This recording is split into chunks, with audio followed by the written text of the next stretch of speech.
I'm in the best shape of my life, mentally and physically. I'm 110%, and when I'm 110%, when I bring my A game, nobody can beat me. I'm not giving him that opportunity to walk over me to get a title shot that I want. Not gonna happen. Josh Koscheck is very hungry. He's on a winning streak, and one guy gonna have to bring him down. It's gonna be me. This is my chance. This is my time. You know, this is my time, and George is just here to get beat up. Everybody's waiting for me to slow down, but I don't think it's happened yet. Minha última luta foi com... My last fight, I end with a spectacular high kick. Tonight, I can land another kick or submit him on the ground. Pace of the fight, it has to be high. It's not going to be a slow, let's trade shots type of a fight. It's going to be, let's get after it and see who's still standing at the end. Uma coisa eu tenho certeza essa noite. I'm sure that at the end of the night, the UFC is going to have a new champion. I want to have another good competition and go out and beat the dog crap out of Gabe Gonzaga. That's what it's about.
Believe me when I tell you, there is not a single ticket to be had for tonight's sold-out UFC 74 Respect, live from the Mandalay Bay Event Center in beautiful Las Vegas, Nevada. This crowd is absolutely amped as the legendary Randy the Natural Couture puts his heavyweight belt on the line here in Las Vegas.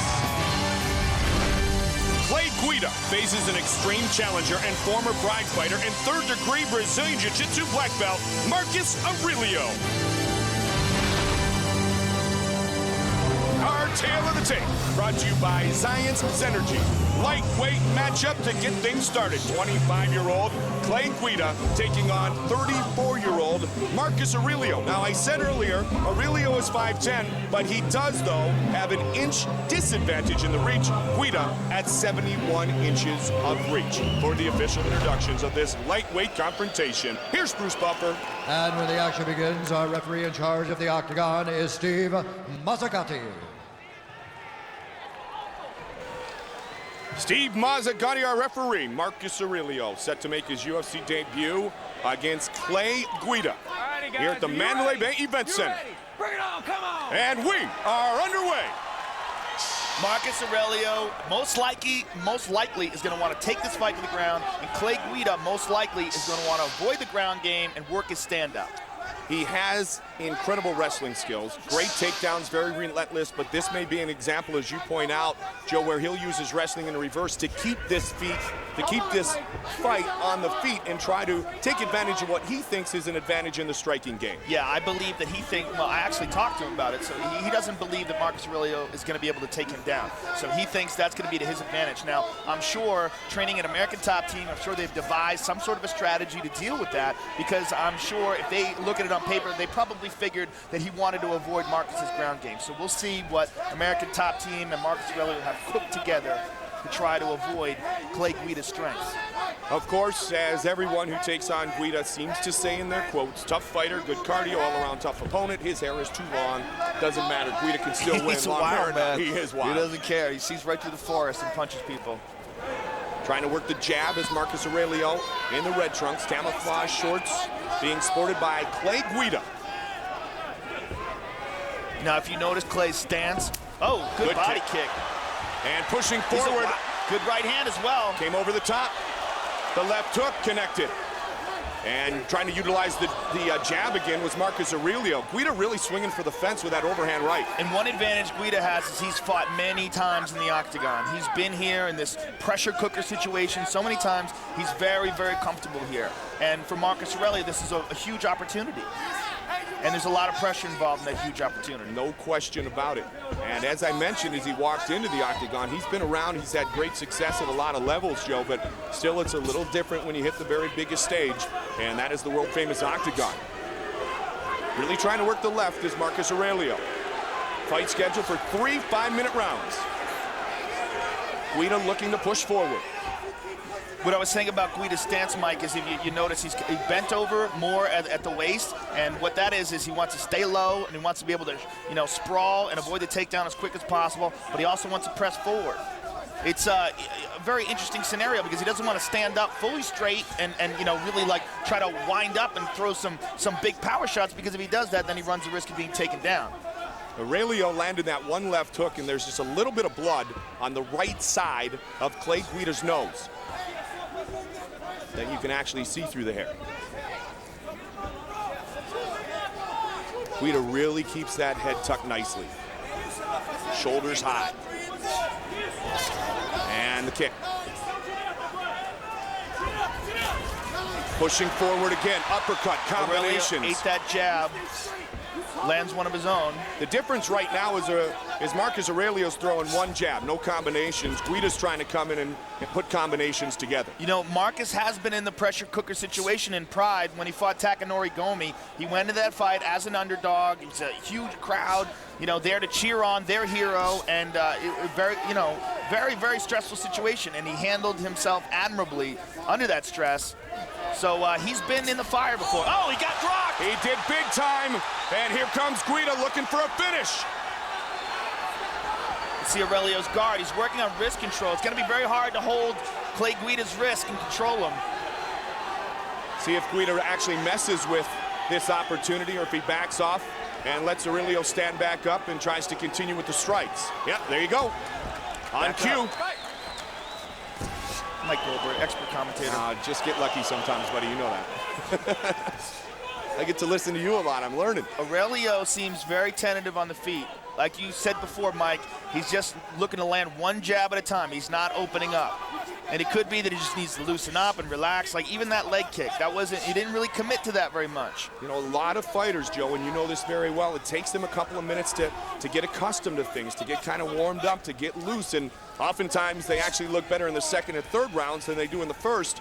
So far, you're right, Aurelio looks very tough, very tight, and just not fluid at all. Yeah, Mike. It's a monster opportunity for him. The guy's facing a lot of right hand by Clay Guida. He's facing a lot of pressure here, and a lot of it put on by the Carpenter. Guida trying to come over the top again. 15 seconds now remains in round number 1. Clay Guida combinations. Bombs. Big left hook, right hand, takes him down. Let's see if he can avoid Marcus's guard. Guida really swinging for the fence, looking for an electrifying finish here tonight. Marcus got one butterfly in. And a great first round by Clay Guida. Guida very happy, applauds after that round. Let's take a look at some of that action. And Clay Guida just throwing bombs, just wading in here. And that was a jab that rocked Marcus Aurelio. It could have been that he was off balance and his feet were in bad position. That's exactly what it looks like there, Mike. His feet were parallel with each other. Didn't look like he was hurt so much. He was just in bad position and knocked off balance. Good round for Clay Guida, though. They attend to the cut on the bridge of the nose of Clay Guida. That was from the left hook thrown by Marcus Aurelio in the first round. Throw that right hand. He's going to shoot. He does not want nothing to do with the stand-up. He's losing. tem uma grande chance de você ganhar esse round. Vamos lá para ganhar, entendeu?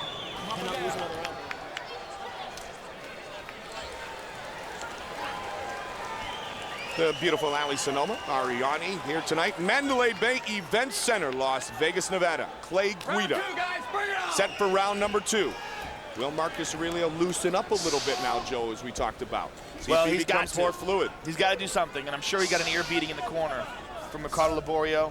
Good leg kick by Clay Guida. Another one. See his low stance like that? It'll be very hard to take that guy down. Absolutely. Very tough wrestler, and you know he's preparing for this fight. It's a difficult task for Marcus Aurelio. Just a slip. Came over the top again. Got to watch for the up kick. Guida's really coming in with reckless abandon. I think you can see that Guida's becoming more comfortable, and he's a little less concerned about getting caught by Marcus Aurelio each time he comes in with a flurry. Yeah, he's more comfortable and more confident as the rounds go on, and I think Marcus Aurelio is starting to get a little bit frustrated. What can Marcus do to try to reverse kind of the flow of this fight right now, Joe? Well, I mean, I don't know what his strategy coming into this fight was, but he's had made 0 attempts to try to take this fight to the ground.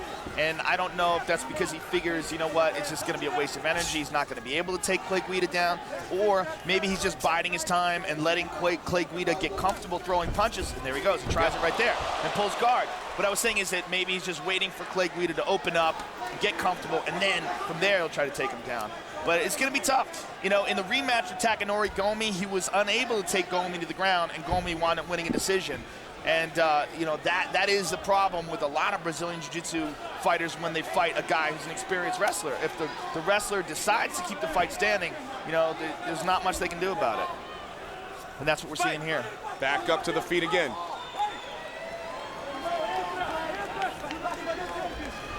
Nearly to the midway point of this lightweight matchup. UFC 74 respect. Guida's already earned a ton of it in his young UFC career. Marcus is finding a home for that jab, but that's about it. Good leg kick by Clay Guida. Marcus has got to open his game up. He's got to throw more combinations. He's got to throw the right hand. He's got to throw some kicks. I don't even know if he's thrown the right hand more than 2 or 3 times, Joe. It's either a left jab or a left hook. And Mike, he should be comfortable throwing kicks because it doesn't look like Clay Guida wants to take him to the ground at all. He should open up with the legs. It's almost like a free shot. Guida pushing forward again. Caught him with a jab there. Did Aurelio. He caught Guida. And worst case scenario, there he goes. There it is. Good shot, but now he goes to guard, but this is an open guard. He's got to close that guard up, lock it up tight, and control his posture. There he goes. Now he's got that. Now he's got to figure out a way to control Clay Guida's arms and his posture. Trying to extend that guard, Joe. Yeah, he's got a high guard, sort of like a version of a rubber guard, except he's holding it the opposite way. And this is where Marcus Aurelio would like to attempt to work, at least for a little while, because this is his strength with his third-degree Brazilian black belt. He really does have great talent in the jiu-jitsu game.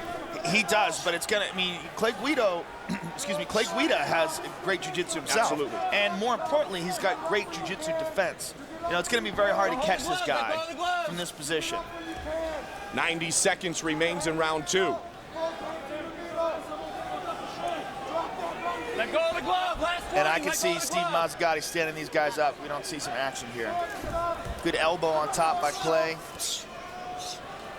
Guida continues to push the pace. That has become his true moniker. Just the endurance and the relentless attack. Another and good again, hammer fist. So Aurelio gets it down, tries to utilize his guard, tries to use some jiu-jitsu, and is still the one being punished. Well, he's got control over Clay Guida's posture, but you know, the way he's using his guard here, he's not threatening. He's not doing anything to lock up the shoulders. He's not doing anything to threaten Clay Guida's arms. He keeps, you know, shifting his hips up, but every time he does that and opens his legs up, it offers the opportunity for Clay Guida to just stand up and back out if he so chooses. So it's a tricky situation for Marcus. He doesn't really have Clay locked up here. It's really Clay's decision to stay here. Guida's ground attack has been good here.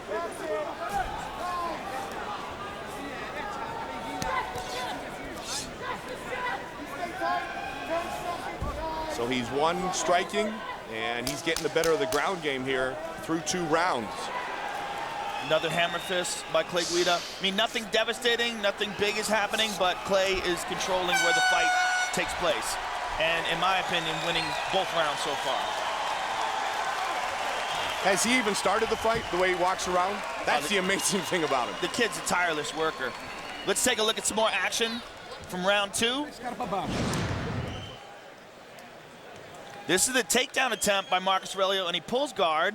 And, you know, he got to that position, but, you know, unfortunately, he actually took more damage in that position than he did standing up. And here's the hammer fist from Clay Guida. That one to the side of the head, the temple area. And he landed several of those during that fight. Good round for Clay Guida, not so good round for Marcus Aurelio. Ricardo Laborio is giving him some instruction right now. He's got to do something to change the way this fight is taking place. Here you go. Marcus, don't hold the glove, okay? Ariani signifies the start of round number 3. The first 2 rounds clearly belong to Clay Guida. Third and final round of Aurelio's UFC debut. All right, Marcus has got to do something here, you know, because this is not a good fight for him. So far, he's had no success. He hasn't been able to get anything off. There's a few jabs here and there, but other than that, Clay Guida is relatively unharmed, untouched. How good do you believe Clay Guida's striking is right now, Joe? It's very solid, and you know what? He's able to keep the good right hand right there. He's able to keep that pace up for a long time. His conditioning is so phenomenal that he constantly puts pressure on fighters. You see Marcus's mouth is open. He's starting to breathe heavy, and Clay just presses forward. He's a little juggernaut, man. Uppercut, overhand right. And Marcus isn't threatening him with anything. I mean, I don't know if Marcus has a hurt right hand. You know, I mean, it's so much in training, so much gets hurt. So many of these guys come into these fights with sore hands and sore ligaments and joints, and you know, you never know. But he's not throwing any right hands. I mean, all he's doing is moving away and jabbing. I don't know how he thinks he's going to win a fight like that. Yeah, right now he's not. You see him breathing heavy too. I mean, so far there's been very. There's a right hand. and it connected. There we go. Big right hand, and he caught him. But he's still got a long way to go to win this fight. He looks very tired too. Guida with another leg kick. Fakes with the left, comes with the right. 3.5 minutes remains in the third and final round. You know, and Marcus, I'm sure, is in excellent condition. This could just be a situation where there's an adrenaline dump because of, you know, all the expectations put on. And you talked about it, too, coming into the UFC for the very first time. Experienced or not, it is a totally different scenario for every fighter once they truly enter the UFC. I mean, even Quentin Rampage Jackson, when he first fought in the UFC against Marvin Easton, with all his international experience, he admitted it. I mean, this is the most nervous he'd ever been for a fight. There's so much opportunity financially, so much opportunity. I mean, as far as like the publicity that you can get for your school and, you know, for your gym and, you know, sponsorships, and it's so much on the line. Marcus is very tired here. And you can also see in his eyes, not only tired, extremely frustrated. Frustrated, exhausted, breathing heavy, probably doesn't know why he's tired. Clay shoots. Marcus is down. Marcus is breathing very heavy here. If I was in Clay's corner, I'd be screaming for him to push the pace here. I think he could do some serious damage to Marcus. And you know that he would love to get a finish here because a couple of his fights have gone to disappointing decisions. They've gone the distance. Everybody likes to keep it out of the judge's hands, even when you are in control of a fight like Guida is right here. I mean, Clay Guida in his career so far has been through the gauntlet. I mean, outside of the UFC, he's fought Josh Thompson.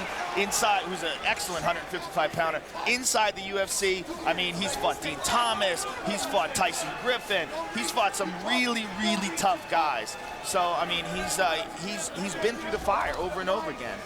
If one did not know better, they would think that UFC matchmaker Joe Silva just doesn't like Clay Guida because all he does is give him very tough opponents. But if one does know better, you think he does like Clay Guida because Clay loves all these tough fights. Excellent Marcus point. Shoots. Oh, look at this. Very close to the takedown. Good sprawl. A nice knee to the body by Clay Guida. And that took a lot out of Marcus. He took a big, deep breath after that was over. But at least Guida does. He loves the challenge, Joe. You're absolutely right. He made the attempt there, but it might be about 13 minutes too late. I wonder if the hair in the face is a strategy so opponents can't look in his eyes. Over the top of the right hand again. You know, the only problem with that right hand is that Marcus is he's measuring it and he sees it coming. Maybe if he tried faking the right hand and coming with a left hook or something different. Right now he's been a little bit one-dimensional in his approach, but you know, I mean, the thing about mixed martial arts is you always have to realize that he's not just thinking about hitting, he's also thinking about what do I do if this guy shoots? What do I do to avoid the takedown? You know, a nice job done as far as the mental approach and the discipline and game planning for Clay Guida, because a lot of great wrestlers who have good takedowns will just automatically go into that mode, even though it might not be the wisest move strategy-wise, and Guida has avoided that temptation. Yeah, absolutely. It definitely wouldn't be the wisest move to put. You know what though? When he was on on top with Marcus on his back, he's had nothing but success. All of a sudden, Marcus Aurelio seems like he's getting a little bit loose with only 12 seconds remaining. And he eats a hard leg kick. All of a sudden, a little showmanship, yeah, but it's going to be way too little too late. And Tyson Griffin is going to now be a distant memory in the mind of Clay Guida, because Guida is going to even his record here inside the octagon.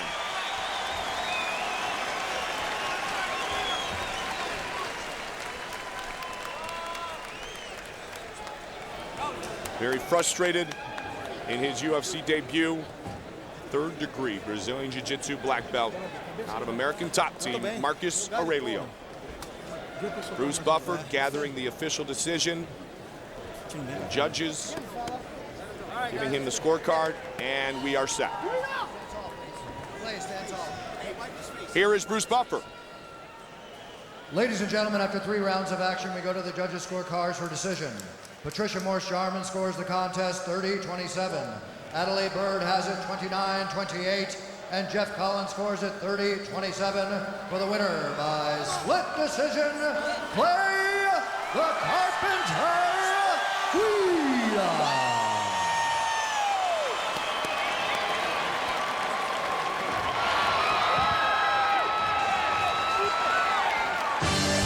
This fight on late notice, Brazilian Thales Leites is coming off his most impressive performance in the octagon. His opponent tonight has waited a lifetime to fight in the UFC, and he does not plan on letting his dream be crushed. Our tale of the tape is brought to you by Zions Synergy. Thales Leites, as I mentioned, 26, 3 years younger than the American Jensen. Everything else virtually identical. Leites at 186 pounds. For the official introductions of this middleweight matchup, once again, the veteran voice of the octagon, Bruce Buffer. And when the action begins, our referee in charge of the octagon is Herb Dean. Herb Dean, our referee. A battle of 185-pounders. Ryan Jensen and Thales Leites receiving final instructions in the middle of the octagon. 11-1 against 11-1 in their mixed martial arts careers. Jensen and Leites. And Herb Dean is set to get it started. You ready to fight? Ready. Let's do it. Here we go. The 14-year wait is over. Jensen is in the Ultimate Fighting Championship. Comes out with high kicks. Throwing some bombs. He looks very calm. Superman very confident at the weigh-in. Eats a leg kick.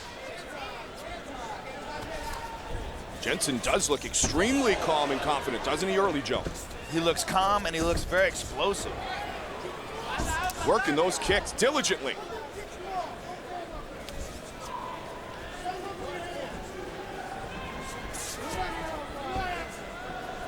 Jensen pushing forward now with a jab. Good kick. Leg kick by Leites. He's connected twice. Good inside leg kick. Oh, another good one. I like how he pushing did that. Forward is Jensen. Moving away, landed that. Switched, reversed him. He's caught a guillotine, but he's... Oh, look at that beautiful jiu-jitsu. Look at that pass. I mean, that is just technique right there. Jensen holds on to that headlock, tries to get that guillotine, and Thales just rotates around him. But he's got it standing up here, and that is a Matt Lindland specialty right there. That front choke. Jensen with a great start here. Jensen in the dark trunks. Leitis in the white trunks. Oh, good right hand. And he caught him again. Tallis caught the right hand, immediately went for the takedown. He recovered. He's got a hold of Jensen's legs, but Jensen's doing some good scrambling here. Up against the fence now. He's inside Jensen's butterfly guard. Jensen knew coming in, Joe, this was by far the biggest event and the toughest opponent he has ever faced in his mixed martial arts career. He turned to stand up there, but he gave his back. He's got to be very careful here. Oh, good elbow. He's got to break those hands free and get loose, or he's going to get thrown down. And he has. Now this is bad. Tallis has got the over-under, and he's got his back with one hook in. And there's the second. Hooks. This is a bad spot for Ryan Jensen. I mean, you're talking about top of the food chain jiu-jitsu here from Tallis Leitis. If he gets you in a bad spot, he's going to capitalize. He's working that arm triangle. Look at Jensen's left arm. He loves arm triangles. Yeah, and as soon as he gets his arm free, that's it. He's going to switch it up. Knee to the body. Oh, he got out of it. Nicely done, Very Ryan explosive. Jensen. And Jensen tried to finish. Each time Jensen gets up, he tries to throw that knee. I'm amazed that Tallis didn't capitalize in that awesome position. Jensen really likes those high kicks. It'll be interesting to see if at some point he tries to set something else up with the high kick. Right hand by Tallis. Jensen tries to counter.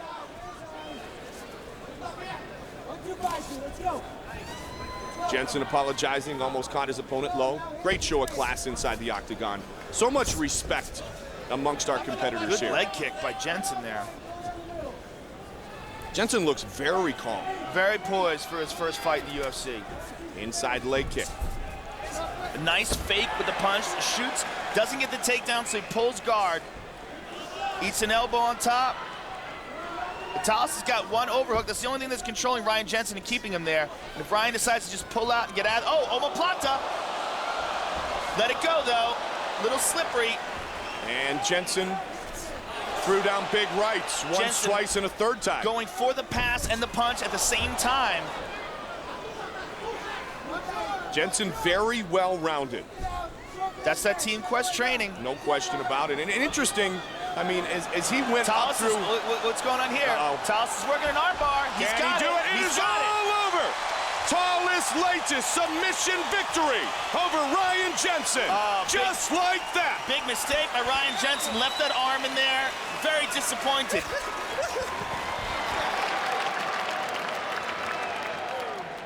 Ladies and gentlemen, referee Herb Dean has called a stop to this contest at 3 minutes, 47 seconds of the very first round, declaring the winner by tap out due to an armbar, Tallis Leitis.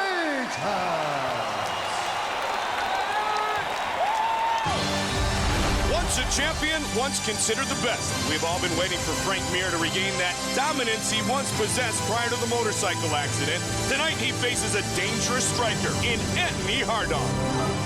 Our tale of the tape for this heavyweight matchup brought to you by Science Energy. The former UFC Heavyweight Champion Frank Mir, just 28 years old, 3 years younger than Anthony Hardon, 11 pounds heavier. Hardon has a 2-inch reach advantage. Here's the veteran voice of the Octagon, Bruce Buffer. And when the action begins, our referee in charge of the Octagon is Big John McCarthy. The best in the business, Big John McCarthy, our referee. Ariani signifies the start of the first of 3 rounds, 5 minutes each, as Anthony Hardon tries to defeat the former UFC Heavyweight Champion. Frank Mir's camp tells us this is the hardest he has trained in a long time. And I think Frank Mir knows tonight is a do-or-die situation. Does he want to come back? Does he want to fight for a living? Does he want to be a champion again? If he wants to, Joe, then he has to be like this. You know what? And this is an excellent opponent for him because he's got a tremendous jiu-jitsu advantage. So we're going to get to see. Well, look at this. Anthony Hardon going for an omoplata. Mir spinning out of it. There's that Hickston Gracie training. He's turning. Mir's turning. Mir's jiu-jitsu's break his arm through, and he should be in side control if he pops it out. Break his arm through as opposed to broken arm as it was with Tim Sylvia. The way his arm is wrapped up in there, he's just got to pop it out. He's in half guard here. Raining down some strikes on Anthony Hardon in the process. His arm is free. Now he's got a Kimura on that side. Watch that. He's trying to work it. It's behind the back. Very Can tough he finish? spot. He can finish Frank very Mir easily looking from for here. the submission. The only thing that's Frank stopping Mir looking to finish it. is that he's in half guard still. Oh, Hardonk rolls on top, and Mir rolls him over totally. This is bad for Hardonk. Mir is on top. He's going to get his shoulder. The way he turns, if you see Mir spin over and put the leg behind the head, there he goes. And it is all over. Beautiful. It is all over. Beautiful jiu-jitsu. Mir is back. He just said, I'm back. And look at the reaction. Bruce Buffer. Ladies and gentlemen, referee Big John McCarthy is called to stop to this contest at 1 minute 17 seconds of the very first round, declaring the winner by tap out due to a Kimura, Frank Mir.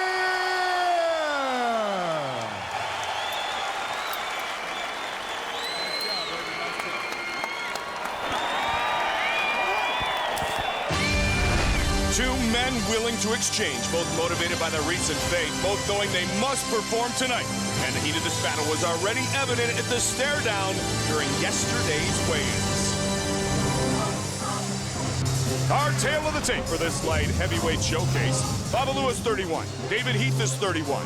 Sobral 2 inches taller. He will enjoy a 3-inch reach advantage. For the official introductions, the veteran voice of the Octagon, Bruce Buffer.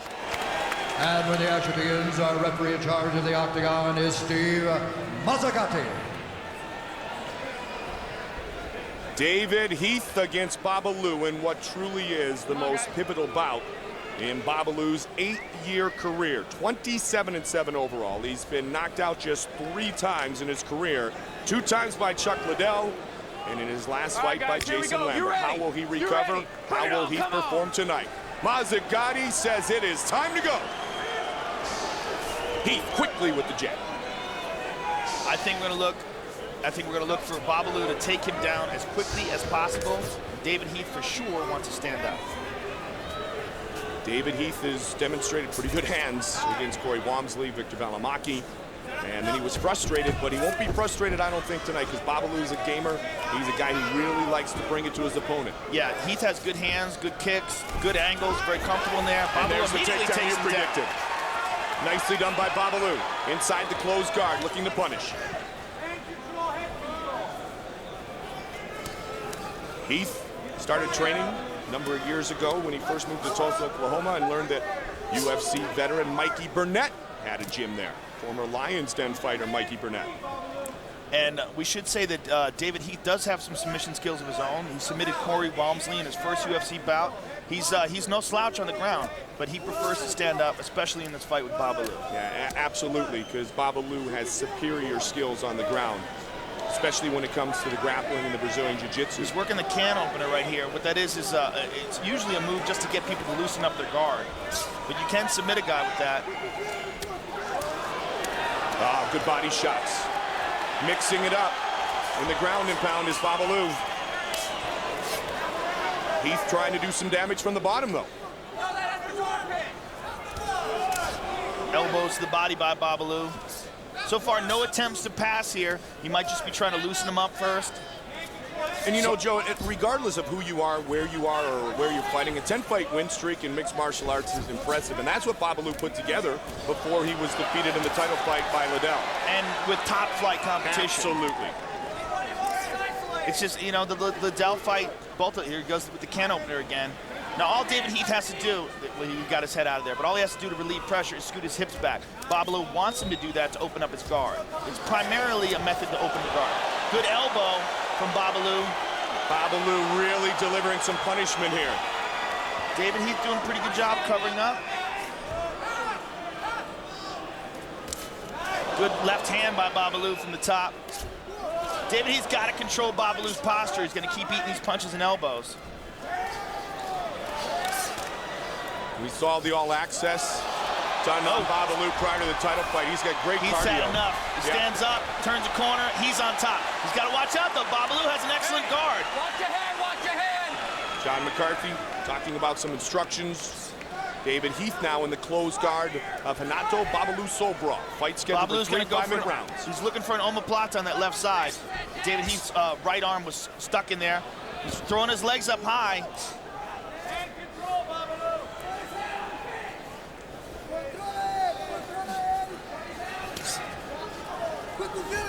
David Heath pushing him up against the cage. If I was David Heath, I would just try to get out of here. Don't hold the fence. Babalu's using the cage to spin around. He's got to watch his arm. There's the omoplata on that side. He's going to get that leg around. He's got it. Grab his arm around the waist. And he pulls it out. Nicely done by David Heath. Yeah, Babalu didn't control his body there. He let him turn. Under 90 seconds now remains in round number 1. Babalu will try to transition from submission attempt to submission attempt, and in between he'll throw a few punches. Good strikes from the bottom by Babalu. I don't know why David Heath is insisting on staying in this position. He's eating some punches from the bottom. Good first round by Babalu. Make it work, guys. Make it work. Let's go. He's trying that omoplata again. See how he shifts his hips?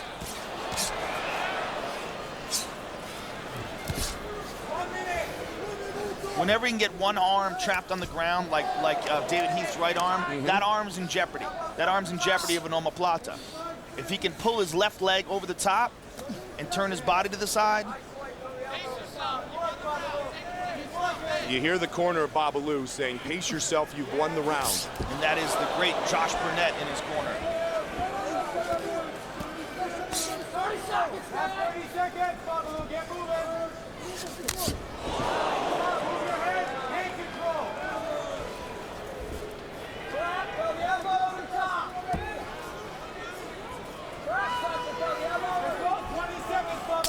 Good first round by Babalu. Yeah, David Heath is not getting anything done inside Babalu's guard here. Good shot there. Right when I said that, he lands a couple of punches.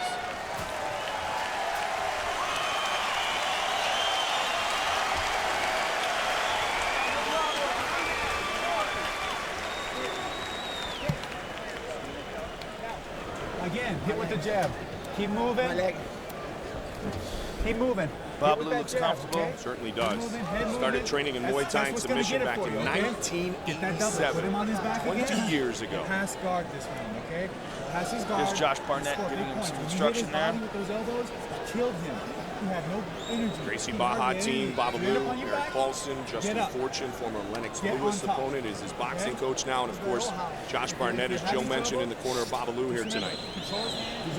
And for David Heath, definitely a change in strategy needed for round number 2. Let's do this, baby.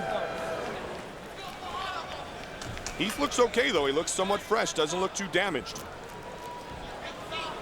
He actually took more shots when he was on top of Babalu. Yeah. Babalu landed some excellent strikes from the bottom. All right, round 2, guys. You ready? You know, it's amazing sometimes when you really break it down to see those shots coming, how well our well-trained fighters actually protect themselves on the ground, Joe. You know, you think, oh my goodness, that one's got to just rip his head off, but the guys do a great job of protecting themselves, deflecting a lot of the blows. Yeah. Good left hook by Babalu. Excellent left hook. And good takedown defense by David Heath. Grabbed that underhook very quickly. Babalu's got him pressed up against the cage. David Heath bleeding from the nose from that left hook. Babalu showing an improvement in his boxing skills. Oh, David Heath allows the fight to go to the ground. Bloodied up is David Heath. Good elbows again by Babalu. Babalu David Heath cut bad on his forehead. Pace. There's a bad cut on his forehead. Babalu looking to finish it. Mazzagatti on top of the action. Look at that splatter, man. That is a nasty cut. And Heath is checking it. I'm amazed that Mazzagatti isn't having a doctor look at that. There's blood everywhere. Whoa. That is nasty. David Heath has been cut wide open. Now the blood's starting to go in his eyes. This one could be very close to conclusion. It's tough to see where the injury is, where the cut is, because there's so much blood. It's tough to see how big it is. Any cut on the forehead, though, would just bleed horribly. And he got caught by the hook, as you mentioned, Joe, but then just a barrage of blows here in Babalu's ground and pound game. David Heath is getting mauled here, and the blood in the eyes is not helping him. Babalu smells it. Wow, he is just covered in blood. What a survivor David Heath is here. And you said the forehead, the opening in the forehead bleeds, plus you've got all that adrenaline, your heart's a pumping, and you just bleed. All right, Babalu's passing. He passed to half guard. Looks like he was trying an arm triangle on that side. It's so slippery now, it's going to be easy for him to pass to side control. Back of the head, Will it be difficult for him to get a grip to submit, though, with all the slipperiness? No, it actually makes it easier because it slides underneath the neck. All that blood, it's like, you know, we've seen it in fights before where guys have accidentally used Vaseline on their face. It was actually in a Pat Miletich fight against Carlos Newton. His corner put some Vaseline on him, and Carlos Newton snuck that choke in nice and easy. The sweatier you are, the easier it is to get the chokes under the arm. Heath opened up here in the early part of round 2. That is a bloody mess of a mat. Babalu continuing, but Heath is intelligently defending himself, so Mazzagatti says, fight on, boys. I mean, Babalu just took a look at that gash. Oh, look at, I mean, that's a horror movie. What's going on, man? That's ridiculous. If you saw that in the movie, you'd be like, that's too much blood. Dana White has often said, do you want to be a fighter? I guess these two guys answer yes, definitively. Swinging for the fences, and the finish is Babalu. Still lots of time remains here in round 2, and Heath trying to get up. And another factor is that this is going to weaken David Heath. Absolutely. All this blood loss, I mean, that's real, man. It's like, I mean, when you give blood, it weakens you. And he's given a lot more. Oh, anaconda choke. And he's got it. He's got that gator roll deep. It's deep. Over. Very nice. Babalu has beaten David Heath. Whoa, Babalu did not let go and put David Heath to sleep, even after David Heath tapped. It all started at the weigh-ins, as I mentioned, Joe. Let's look at that again, because Babalu felt the tap, David Heath tap, and Babalu gritted his teeth and hung on, even after Steve Mazzagatti tried to pull him off. He purposely punished David Heath and put him to sleep. Here's the gator roll. Watch, he's got this. He grabs a hold of it, and he rolls towards his right arm. Watch this here. Bang, and as he rolls, he tightens it in deeper. See him roll? It's deep and tight. David Heath is in deep trouble here. Now watch, David Heath taps, and Babalu, seeing this Steve Mazzagatti, squeezes anyway, won't let go, and puts him to sleep. Let's take another look at that. The crowd is booing. David Heath is bloody, battered. He goes for the tap, and Babalu says no. He will not let go of the choke. He's looking Steve Mazzagatti right in the eye, and he puts him to sleep. Booing, and I think it's justifiably so. Bad blood. Amen. No pun intended. Babalu wins by submission, and he was extremely dominant in this fight over David Heath.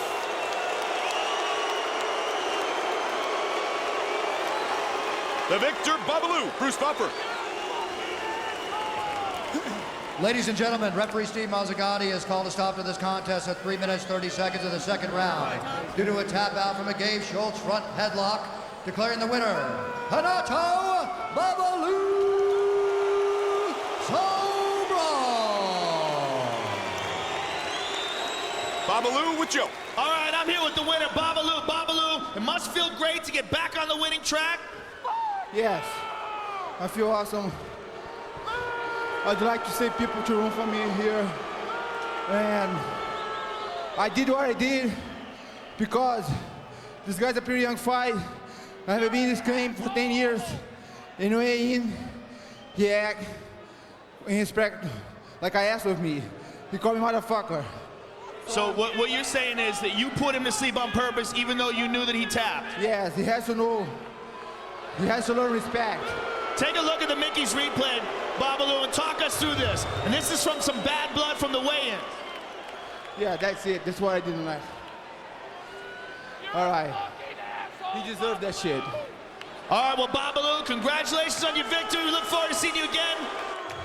Babalu Sobral, ladies and gentlemen. Well, I guess you don't call Babalu names, at least if you're David Heath.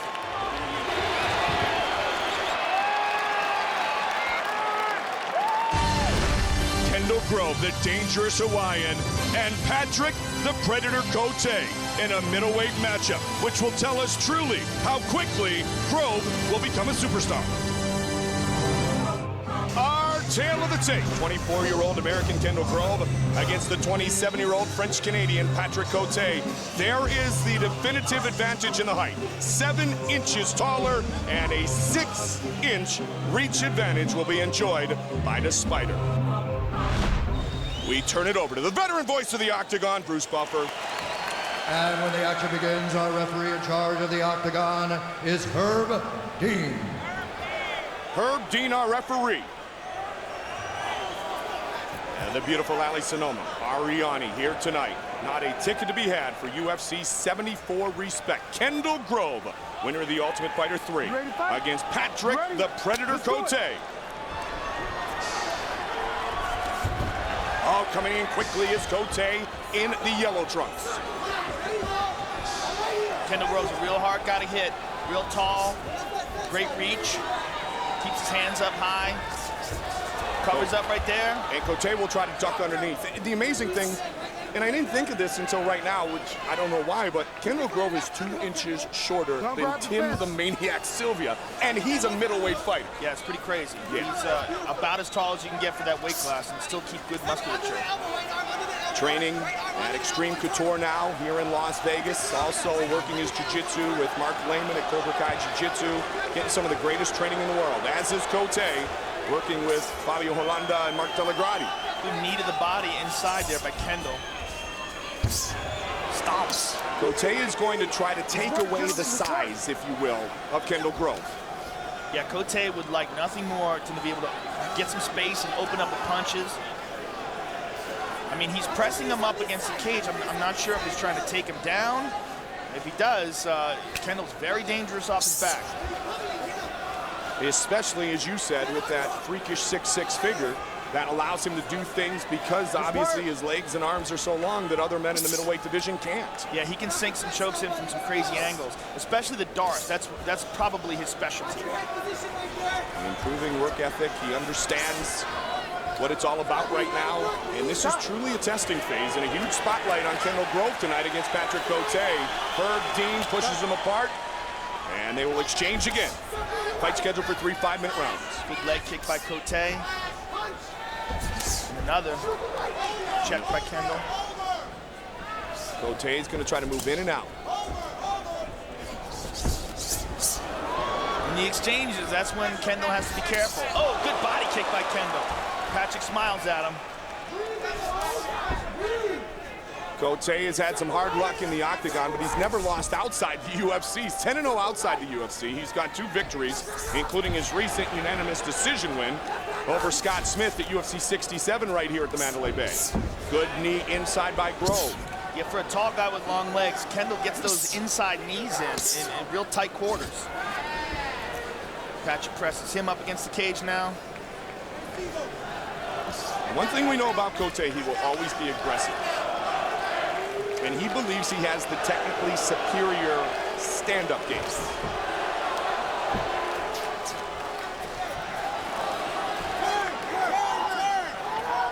Could be a big night for the French-Canadian teammates, Couture and St. Pierre.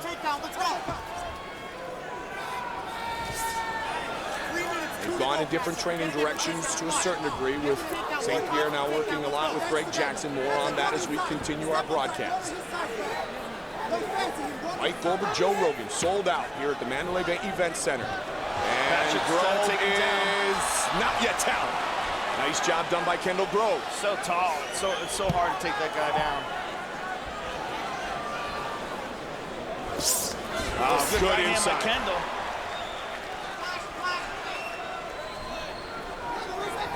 Couture looks in good condition, as you said. Cardio has become ultra important to Kendall Grove. Good right hand by Couture, good right hand by Kendall. Kendall 4-0 in the UFC. Good body kick by Kendall. Going to the body, not once but twice is Grove. Couture really trying to move that head. Kind of telegraphed that takedown a little bit. And Couture able to avoid.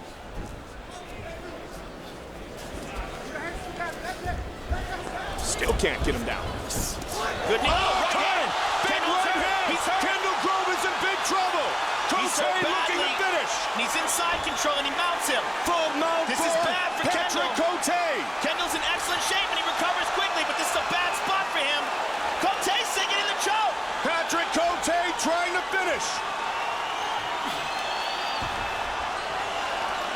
Kendall Grove avoids.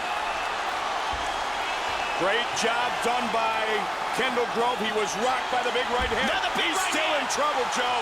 He is still in big trouble. Kendall's in deep trouble here. Cote looking for the win, and it is all over. Big victory for Patrick Cote. Patrick Cote is upset Kendall Grove. Wow. Huge, huge victory for the Predator. Wow. That big right hand he's pointing to right there, that started it off. What a big victory for Patrick Cote. Bruce Buffer with the official decision. Ladies and gentlemen, referee Herb Dean has called a stop to this contest at 4 minutes, 45 seconds of the very first round, declaring the winner by knockout, Patrick the Predator Cote.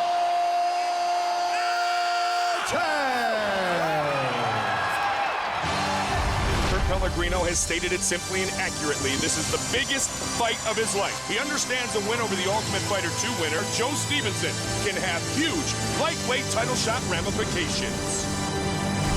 As high-level wrestlers and submission fighters, Kurt Pellegrino and Joe Stevenson are nearly mirror images.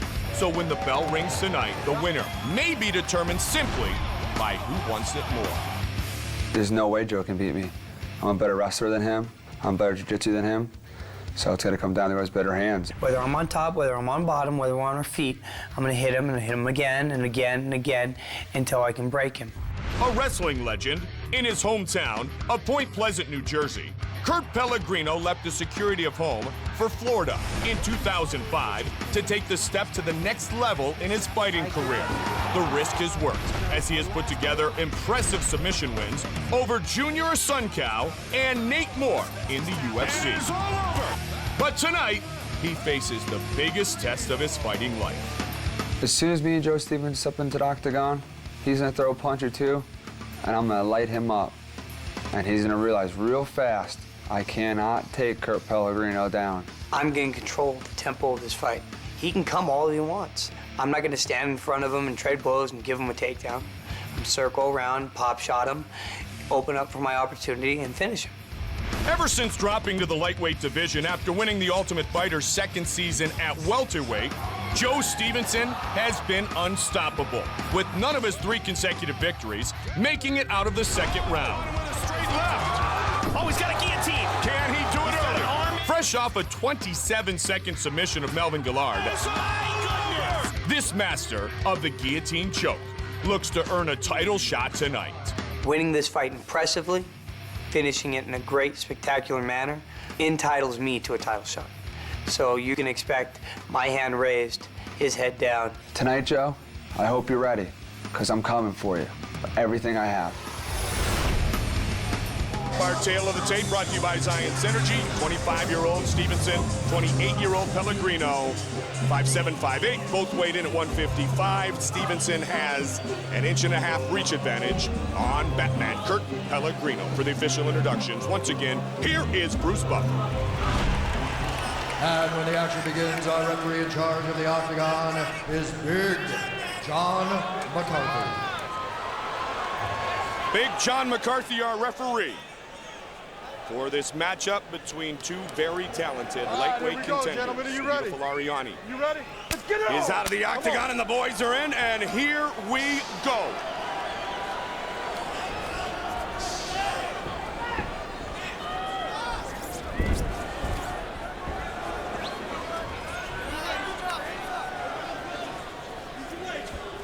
Pellegrino in the dark trunks, Stevenson in the white trunks. Combination by Pellegrino. Stevenson may look for that early takedown. We will soon find out. Good job by Daddy. Joe Stevenson, very compact, moving his head a lot, offering an elusive target. Pellegrino, maybe the lighter one on his feet. Good knee to the body. As you said, great head movement and a good knee. Very nice knee to the body. body. Midsection. Pellegrino readjusts. Good right hand by Kurt Pellegrino. And nice single leg. But he's got caught in a guillotine here. And this is that crushing effect. His head's too high, though. It's going to pop out. There it goes. Stevenson is one of those guys, and uncanny in his ability, Joe, where he'll actually submit men without the benefit of a guard, without the benefit of leverage, just because of that crushing effect. Yeah, if he can get a hold of your neck in any bad spot, he can choke you. And Kurt Pellegrino's got to be careful of that left arm there. If Joe can swing his leg over, it's out of danger. Whenever the arm is trapped on the mat, it's in jeopardy. Both very decorated throughout their fighting careers.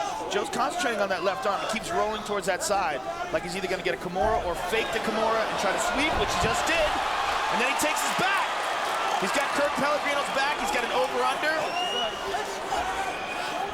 Stevenson looks good so far. Kurt standing up. He's got a hold of Joe's arms, but Joe's going to slam him. And he does. Suplex, and he takes the back again. Pellegrino trying to remain calm. Kurt blocked in this dangerous situation. He's got to be careful that guillotine, Man, though. he goes all over that neck. If Joe gets a hold of your neck in any spot, it's dangerous. He's got it here. He's got to get his head out of that spot. Look how calm Joe Stevenson is. That's the amazing thing, Joe. And he can hold that squeeze. And as he turns like a clock. And as he turns, it puts more and more pressure on Kurt Pellegrino's neck. Such a powerful 155-pound fighter is Joe Stevenson, and out is Pellegrino again. Pellegrino popped out, and again, Stevenson working towards that left arm. Midway point of round number 1. Look at it again. It's just like a piece of meat and a hungry dog. Stevenson sees the neck, and he wants to wrap around it. Pellegrino is, there he goes. He had a side control there for a second, but Joe immediately gets the butterfly guard back in place. Pellegrino, as you mentioned, very motivated by the disappointing loss by Hermes Franca. He considers him a brother, and he wants to prove well for his camp and for his teammates, in addition to earning a huge victory for himself. I think everybody learned a lot about conditioning in that fight. No matter how good a shape you think you're in, watch how Sean Shirk trains. There are levels. And Sean Shirk is on another one. Trying to pass is Pellegrino now. Pellegrino in half guard. Up against the fence. Under 90 seconds remains in round 1, back to full guard. Now, if Kurt is in this position, pressed up against the cage like that, his options for passing are a little bit limited because he can't pass to the left side. Joe again trying to work that guillotine. It's the first real exchange of strikes from the ground position we've seen from either fighter. Posturing up. Does he want to get all the way up, or is he going to throw down? Back down. Two excellent grapplers. I mean, Pellegrino, an uncanny 93-3 grappling record. Multiple time NHGA, Grappler's Crest winner, Arnold Classic. I mean, you go up and down his grappling resume, and you're looking at one of the best ever. And Stevenson equally as impressive. This is a very tactical matchup, Mike. It's the old chess match we used to talk about, Joe. All right, Pellegrino's got head and arm control, and he's going to try to squirt that left leg out. He's got that left leg stuck inside Joe Stevenson's guard. He's going to press down with his right shin. You see that? His right shin and instep pressing down on Joe's leg, and he's going to try to snake his left leg out if he can. You know, it really was kind of all Stevenson in the first 2.5 minutes, and so far Pellegrino scoring some points here near the end of the round. It's going to be a very close round 1. Yeah, Joe's doing a really good job of keeping him in full guard, though, and keeping him from passing. Good right hand by Kurt Pellegrino. That rocked Joe Stevenson. That shot right there may very well earn round 1 for Kurt Pellegrino. There's Rashad Evans, set for a rematch with Tito Ortiz. Brandon Vera back in the UFC right behind him. The truth. All right. Here's the takedown. Joe Daddy slams him, and then look how he spins immediately to his back. One look again. He's got the suplex. Hoists him up, bends back, throws him over, bang. Then as soon as he lands, immediately spins around and takes his back. Second round underway. Very close first round. The corner yelling head movement. Joe Daddy's boxing and his head movement does look much improved. And he also looks very comfortable staying in the pocket as Kurt is throwing punches at him, just slightly moving his head to the left and the right. Well, really, everybody doesn't exactly know who were members of that all-star cast in Big Bear with Stevenson, but all the stories that have been told from there were that he had the best training camp, maybe the best training partners of his young career. Pellegrino looked for the uppercut there. Big shot at the end of round 1 by Pellegrino in the ground position may have earned him round 1. It's going to be very close. Inside combination. Well, yeah, one of the biggest improvements in Joe Daddy has been his stand-up skills. For sure. And that's what set off that guillotine with Melvin Gillard. He rocked Melvin with that jab. The same jab that he just landed on Kurt right there. He's really improved his boxing skills, and that is another good shot right there. And that's really opened up the door for more submissions. And absolutely, and that was what I was going to say, more takedowns, more submissions. Just the fact that your opponent has to respect your stand-up game more than in previous fights can set up other areas of advantage. Kurt Pellegrino shot for that takedown. Oh, he's turtling up, and Joe Daddy's landed some punches. Stevenson, and back up is Pellegrino. 1-2 combination by Pellegrino.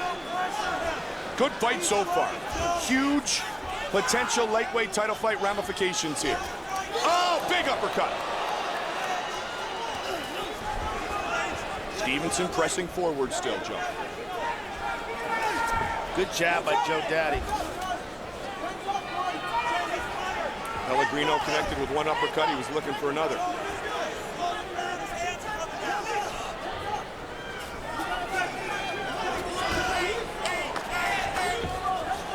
Pellegrino very comfortable so far, just about at the midway point of this fight, trying to change levels and go body. His mouth is wide open though, Mike.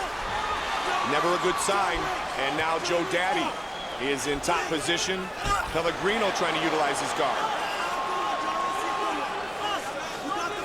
That shot opened up a cut on Kurt Pellegrino's forehead. It's a small one right now. But with Joe Daddy on top of him dropping elbows, it could get bigger. I don't know if he's noticed it yet, but if he has, for sure he's going to target it. Both men, all-state wrestlers. Stevenson on the West Coast, Pellegrino on the East Coast during their high school wrestling careers. Oh, good shot right on that cut, too. Right in about the same spot. Now Stevenson looking to gain more momentum. He passed the guard, he's got over-under, he's got Kurt's back. He's forcing him over, he's got one hook in. Looking to get the left leg in now. Kurt has been submitted with the rear naked choke by Drew Fickett, who's a master of that position. Got one hook in, Joe, trying to get that left leg around. He's got to be careful he doesn't get swept over onto his back, though. Kurt Pellegrino looks very tired here. He's staying calm, holding this position, there's avoiding a good the shot. Back. Stevenson now trying to work him down. Big John's having a good look at that. Pellegrino spins, but he's still in trouble. Not anymore. Pellegrino on top. Nice job done by Kurt Pellegrino. Very patient. And this is what I said that Joe had to avoid. He had to be very careful with that position, but he likes the back because he likes to go for that guillotine, and here he goes for it again. And he muscles that guillotine into place. He turns his body up and forces his arm under the chin. Well, you're finding out a lot about Kurt Pellegrino right now, too, in case you ever doubted him, man. Why you would at 16-2, I'm not sure. But he is working through some tough submission attempts, especially the cranks on the neck by Joe Stevenson.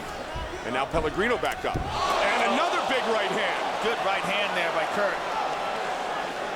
Very technical chess match here in this lightweight battle. Joe Daddy just looked up to the clock to find out how much time is left.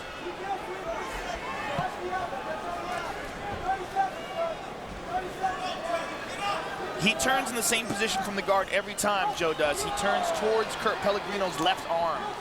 See him, his head always turns in that direction.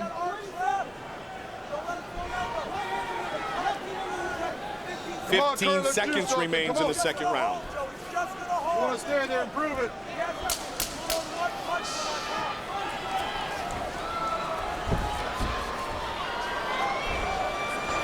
That's it. And the second round comes to conclusion. A hero's welcome for the Iceman, Chuck Liddell.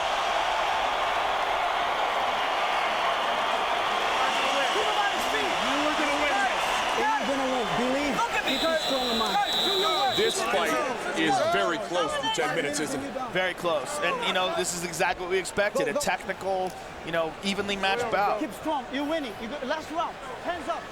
There's just so many sharks in this division. Oh, Spencer Fisher, Kenny Florian. You talked about Sean Shirk, Hermes Frank. How about Roger Huerta on the card here tonight? And so many more. Third and final round. Speaking of Roger Huerta, he will fight here tonight. His fight is coming up next against Alberto Crane, UFC newcomer.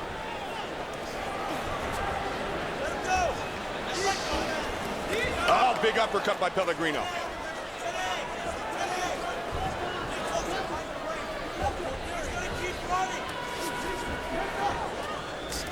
Pushing ahead now is Kurt Pellegrino with the jab.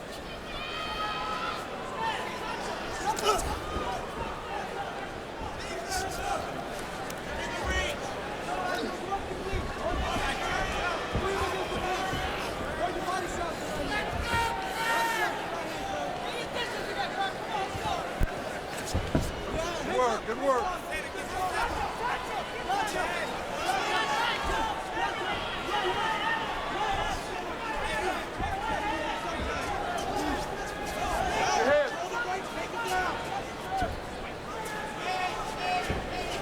Joe Daddy pressing forward, stand up. Good left hook. Oh, ducking under the right, and a good takedown by Kurt Pellegrino.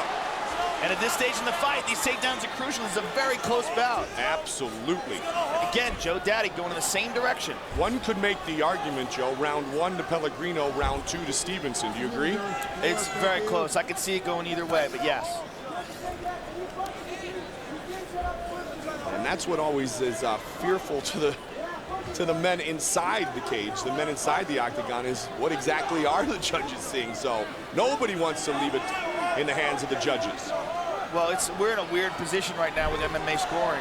You know, I mean, we're on a 10-point must system that's exactly the same as boxing, and a lot of people don't think that that's an effective system for MMA.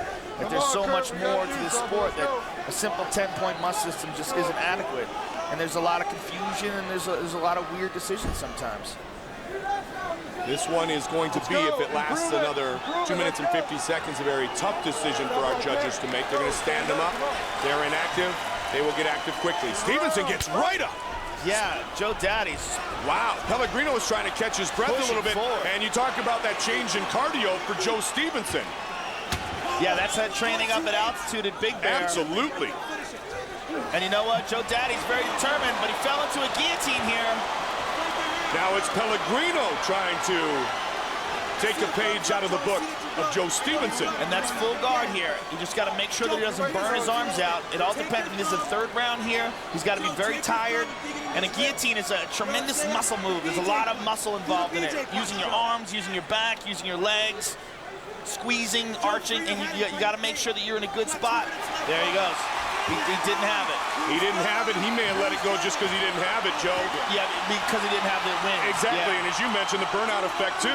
Yeah, when you got rubber arms, man, you're holding onto someone's neck, and you go, like, do I take this chance? Do I try to squeeze him out here? Because if you let go, then you're exhausted, then the guy can pass and throw some damage on you. Which may be a little bit of what we're seeing right now. Stevenson. Watch it. To do some damage here. Oh, knees to the face would be nice right there, huh? Absolutely. But you know what? Good discipline by Stevenson, knowing the rules and waiting and utilizing the hands instead. Yeah, Kurt Pellegrino's got to get out of this spot. Big John McCarthy's taking a real good look at him here. Stevenson looking to perhaps solidify the win. Watch your head, Joe. Watch your head with the knee. Come on, Kurt. Move. Let's go. Don't you sit there. Fight back, Kurt. Stevenson landing unanswered left hands here. 1 minute remains. And with every one of these, Kurt Pellegrino's going to get more and more tired. Gotta fight back, Kurt. Do something. Let's go. Father of three, Joe Daddy. Good knee to the head. As soon as he's up. Goodness, and another. Excellent thinking by Joe Daddy. As soon as he was in a good position, we could leave. Oh, he ducks that kick. He's got double underhooks, looks for the takedown. He is just overwhelming Kurt Pellegrino with his conditioning in this third and final round. He's overwhelming Kurt Pellegrino here in what could be the very crucial part of the fight. Oh, but Kurt Pellegrino stuck around. He's got his back. Now he's inside control. 23 seconds remains. I mean, that's how technical these guys are. Any little mistake, good wall walk. Wow. Very nice. Uses his legs to spin around and exchange positions. Stevenson is securing a victory here. Move, let's go. Come on. Joe Daddy, just heart and determination. He rolled for a leg. Kurt Pellegrino rolled for a leg lock. They go the distance. What a fight. And Stevenson controlled the end of the third and final round. If there was any doubt, I think that would be the difference. Yeah, Mike. Great job by Joe Daddy Stevenson. Another one of the Ultimate Fighter stars trying to move up the rankings. Joe Daddy just pounding on Kurt Pellegrino on more than one occasion here in this fight. Where's my wife? Uh-oh. Forrest Griffin's taking on a man who's bionic. That's not a fair fight. Bruce Buffer has the judge's decision. Ladies and gentlemen, after 3 rounds, we go to the judges' scorecards for decision. Doug Crosby scores the contest 30-27. Gene LaBelle has it 30-27. And Cecil People scores the contest 29-28. Declaring the winner by unanimous decision, Joe Daddy Stevenson.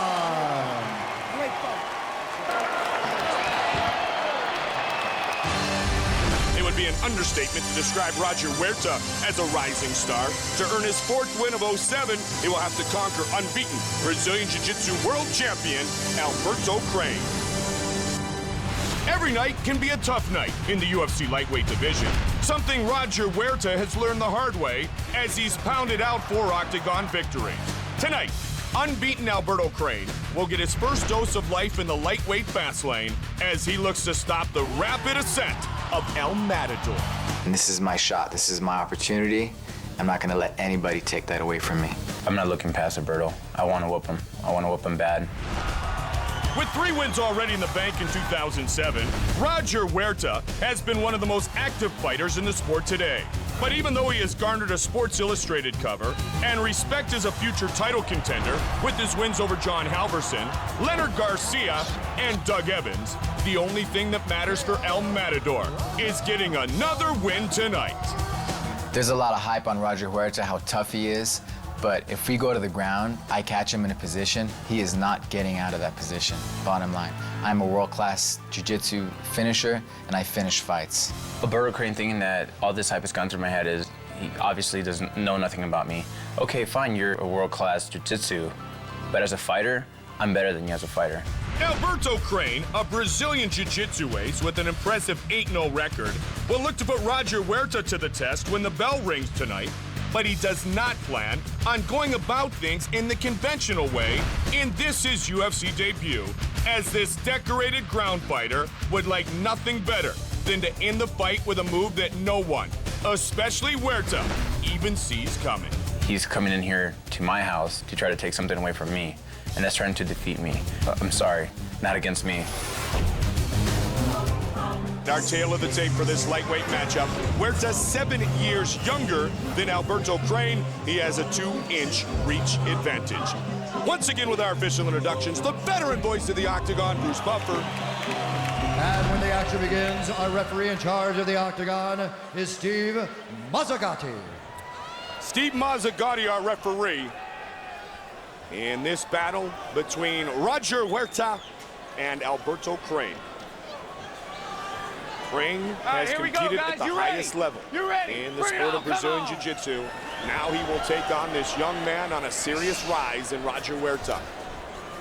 Good inside leg kick by Crane. Crane eats a right. Huerta really likes to push forward. And an inside leg kick by Roger Huerta. Yeah, Roger Huerta's conditioning is excellent. That straight kick became world famous when it graced the cover of Sports Illustrated. And he's changing his stance, too. Back and forth is Huerta. Alberto Crane's got a leg. He rolls. He's got a foot lock. You know, Crane, as you mentioned, undeniably one of the greatest of all time in Brazilian Jiu-Jitsu. Roger Huerta's got his back here. It would be a heck of an accomplishment, Joe. Pardon me, if Huerta actually submitted Alberto Crane. Yeah, but he's got to be careful that Crane doesn't roll him into side control here. Yeah, if Crane can keep a hold of those legs and control him and pull the legs up and force his body back, then he's going to have Roger Huerta in side control. But Roger's doing a good job here. He's going for a Kimura, and he rolls. Roger Huerta looking for the submission. Huerta's got his back here. This would be unprecedented if he could get him in a submission. Crane unbeaten in mixed martial arts. Huerta with an extremely impressive record of 21-1. This is bad for Roger Huerta, though. Crane has his back now. 90 seconds in. Under. What you got to be careful with when you're going with a guy like Alberto Crane is in the scrambles. When his jiu-jitsu is at such a high level that any little tiny mistakes that you might be able to make in the gym with other, less competent training partners, those little holes are going to show up big time against a guy like Crane. Jiu-jitsu is so technical, and Alberto Crane is at the top of the heap. He has won all but one of his fights by submission. And what he said in the pre-fight introduction was if he holds a position, if he gets him in a position, he's not going to get out of it. And that's what we're seeing right here. Look at the squeeze here. Slowly tightening, slowly inching that left leg. See how he's got his toes curled? He's forcing that left leg in. Roger Huerta's turning around, though. Roger Huerta escapes, and now he is trying to get into top position. Roger's going to pull out of that, I'm sure. He's not going to want good sprawl. Huerta. Good punches from the top by Huerta. Huerta's got to be careful, though. Very cautious, as you said, Joe, when he's throwing down. He doesn't overextend and leave an arm or a leg available. He's doing a great job so far, though. And that's the one thing, the difference between just straight jiu-jitsu and MMA is those punches. Absolutely. They open up opportunities to escape. And as you said, Crane tries to... He's got to watch his arm. Crane loves to transition from submission attempt to submission attempt. In rolling out of that arm, he had to give up that position. Now he's on his back. And not quite side control. He's got legs in front of him. Huerta facing a heck of an opponent and a heck of a challenge here tonight in Alberto Crane. Good job by Huerta in keeping half guard there. He locked a hold of Alberto Crane's leg and held it in place. Now he's turning, and then he gets butterflies in. Now he's got full guard. Oh, nope, half guard. So Crane's on the side. Crane wants to get his right leg out. He did.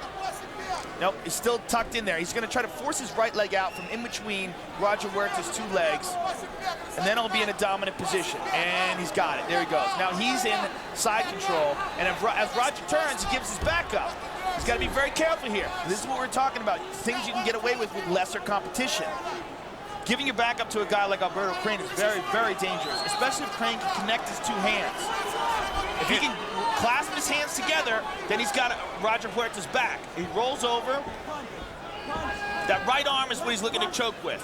And based on the credentials as well, Joe, it obviously neutralizes any advantage Huerta has if this becomes a jiu-jitsu match. If you're going to exchange submission attempts, then Alberto Crane could very well get the advantage. But Huerta doing a great job here avoiding in round one, under a minute remains. Excellent defense by Roger Huerta. And every time he gets into this position, he starts throwing down. And he connected that time. There. And a big shot by Huerta. Alberto Crane's got to control Roger Huerta's posture. He can't let him rain down shots like that. Roger Huerta looking to pass. Punch to the face changes the game. Guillotine. He's got to be careful. He's got the close guard. His head's high enough that it's going to pop out. And Huerta does. Oh, big mouse under his eye. That was from one of the big shots. Might have been the right hand. Could have been the left hand that Huerta just threw. Now, right now, he can still see out of that had to be the right hand. But as time goes on and the next round gets on, that easily could close up, and you could have a hard time seeing out of it. The advantage, as you've talked about many times, at least the blood flow is underneath the eye.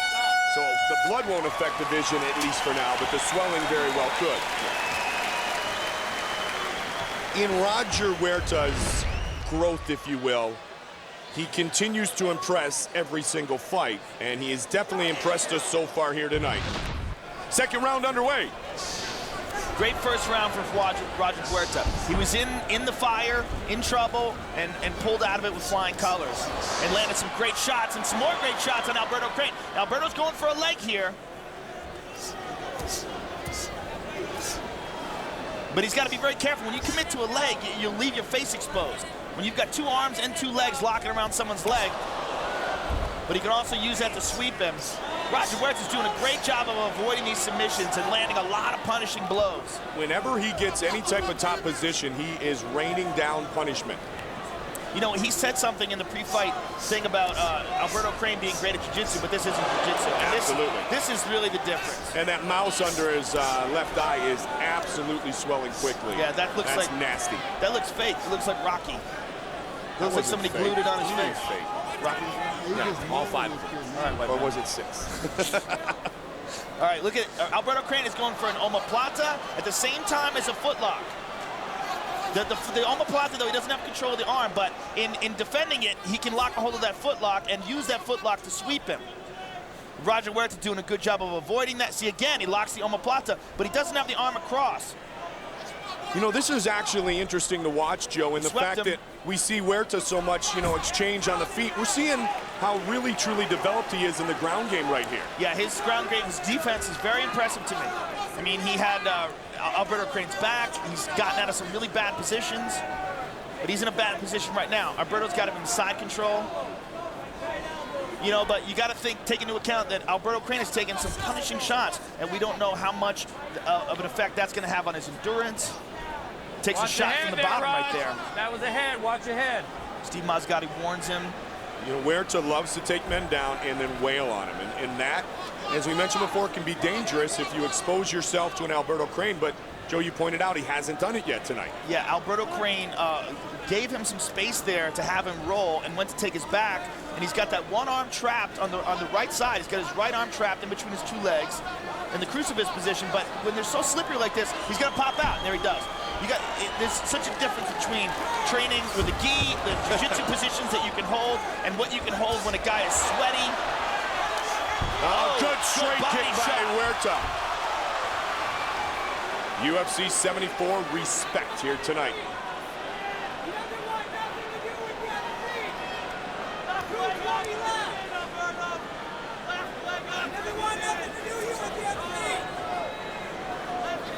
What's really impressing me is the conditioning of Roger Huerta. He's keeping this furious pace, but if you look at the guy, he's like barely breathing heavy. Clearly, he's putting in some quality time in the gym. Doing a great job with Dave Manet, former UFC champion. Roger Huerta's just raining bombs down here. Alberto Crane just keeps trying for submissions. I mean, this kid has it all. He's got the story, the childhood. He's got the looks, the personality. He could own this world, this UFC world, if he continues to win fights. He's obviously prepared very well, but he's got to be careful. He got rolled over here. He's in spiderweb control. He's got to watch out for his right arm here. And lots of time left in the round. He's got that arm. Can he finish it? If he can separate Roger Huerta's hands here. It looks like Huerta's going to get out, Joe. Yeah, his right arm is popped out through in between the legs. So now what Alberto Crane's doing is he's waiting for the scramble. He's waiting for Roger Huerta to move and try to get to a better position so that he can improve his own position. He'll hold on to the arm rather, and then there's the scramble, and he stays on top. This is a technical chess match. Good job by Roger Huerta there. And look the conditioning of Roger Huerta is so impressive. Look at him. I mean, he's not even breathing heavy. That is the amazing thing about our athletes in the UFC today. You want to talk about the greatest athletes in the world? Take a look at what these guys are doing for the better part of 10 minutes now. And Huerta seems unfazed. Huerta with the mount. Now that to me is a sign of fatigue. That Alberto Crane did this and now is giving up his back like this. That's a sign to me that he's exhausted. It's the punishing blows of Roger Huerta, the pace that Roger's setting. And in big trouble now is Alberto Crane. He might survive because time will expire. Huerta. He's still got 15 seconds to go. He's got to be very careful here. He's exhausted. I mean, you can see it in his face. He's very, very tired. 10 seconds left in the round. And Roger Huerta says, come on, stand up. We're going to make it to round 3. Wow, look how exhausted Crane really needs this minute to recover. He is in big trouble. Beaten down. That guy is very tired. And Roger Huerta looks like he just started. I mean, incredible conditioning by Roger. Okay. Next time you do that, just back up. Let's go. He's tired too. Come on, Alberto. You gotta know it's heading nowhere. Huerta's conditioning in this fight has definitely been his submission defense. It's been top notch. Finish it now. You want to finish it, right? Yeah. Huerta continues to move up. Do it then. Big smile on the face of Roger Huerta. He feels very comfortable with where this fight is right now. Fight, Alberto? Okay, right there. Third and final round. That is a horrible mouse under Alberto Crane's eye. Sunglasses at the after party tonight. You got that right. Huerta looks exactly the same as he did at the beginning of the fight. He throws a body kick, and he's I mean, just so tired. Even throwing that kick, he fell down right afterwards. Huerta leads with the left leg now. Good body kick. Alberto Crane's got to hold the leg, but pops it right back out. And the thing is, as fatigued as he is, any type of leverage, anything like that, may not work too well, Joe, just because he doesn't have the strength to hold on anymore. The problem, too, is even if he can take him down, he can't hold him down. Roger Huerta's in such excellent condition, he just explodes and pops right out of every position. The crowd's booing, but, I mean, I don't know what they expect Alberto Crane to do. The dude's beaten down. And you know what? To Roger Huerta's credit, he keeps putting himself in harm's way. That's why his leg is caught right here. That's because Roger he Huerta. jumps into the fire. Absolutely. Puts himself at risk by fighting so wide open. Alberto's got his back here, though. Roger's got to be very careful. Stay off the back of the head, Rod. In this scramble, he did. He switched positions. Now he's got both double underhooks around Roger's back. You know, the great thing here is Huerta's actually looking at the big screen to see where Alberto Crane is on his back. And he connected with some punches. He was seeing Crane's positioning from the big screens here in the arena. Alberto's got to keep tight to his body, and in this scramble, but he's got to be big elbows. Look at that. He absolutely is utilizing what is a rear view mirror. This is a first. We've never seen this before. That redefines intelligence. Good job by Huerta. Now Huerta's mounted him. How good was that? That was very intelligent. I mean, there are big screens in here. This might be it. He's pounded. That's it. It is all over. That is a very impressive victory for Roger Huerta. Roger Huerta is 5-0 in the UFC. Really showing some growth and improvement. Alberto Crane. Great heart. And a big smile on the face of El Matador, 24-year-old Roger Huerta. Bruce Buffer. Ladies and gentlemen, referee Steve Mazzagatti has called a stop to this contest at 1 minute, 50 seconds of the third round, declaring the winner by TKO, Roger El Matador Huerta.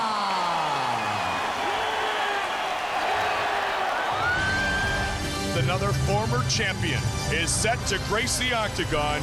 George Rush St. Pierre against the Ultimate Fighter 1's Josh Koscheck. Everyone has always talked about what a talented grappler you are, but I mean, now you're displaying amazing striking as well. I'm a wrestler, but guess what? Mr. Koss is learning how to strike. Now that could be dangerous. Another right hand. Then those were, big right hand. Koscheck is extremely confident in his hands. Big right hand. Big right hand by Josh Koscheck. Diego has been defeated for the very first time. Diego Sanchez, George St. Pierre's next. St. Pierre comes forward. St. Pierre is one of the greatest athletes that has ever been in the octagon. I think I got more tools, better striker, better grappler with submission. And I think I'm a better wrestler as well. He'll out-wrestle me. George St. Pierre will out-wrestle me. Wow, what a takedown. That's a shot, ladies and gentlemen. Absolutely. He's so freakishly athletic. Wow. There's the first shot. Look at that shot. I've been wrestling since I've been 5 years old. You know, that's my world. He's not gonna beat me on the ground. I will do my talking in the octagon. Oh, there we go. Bam! Oh, what athleticism and power by George St. Pierre. It's on. This fight, I don't care where it goes. I honestly don't care where this fight goes.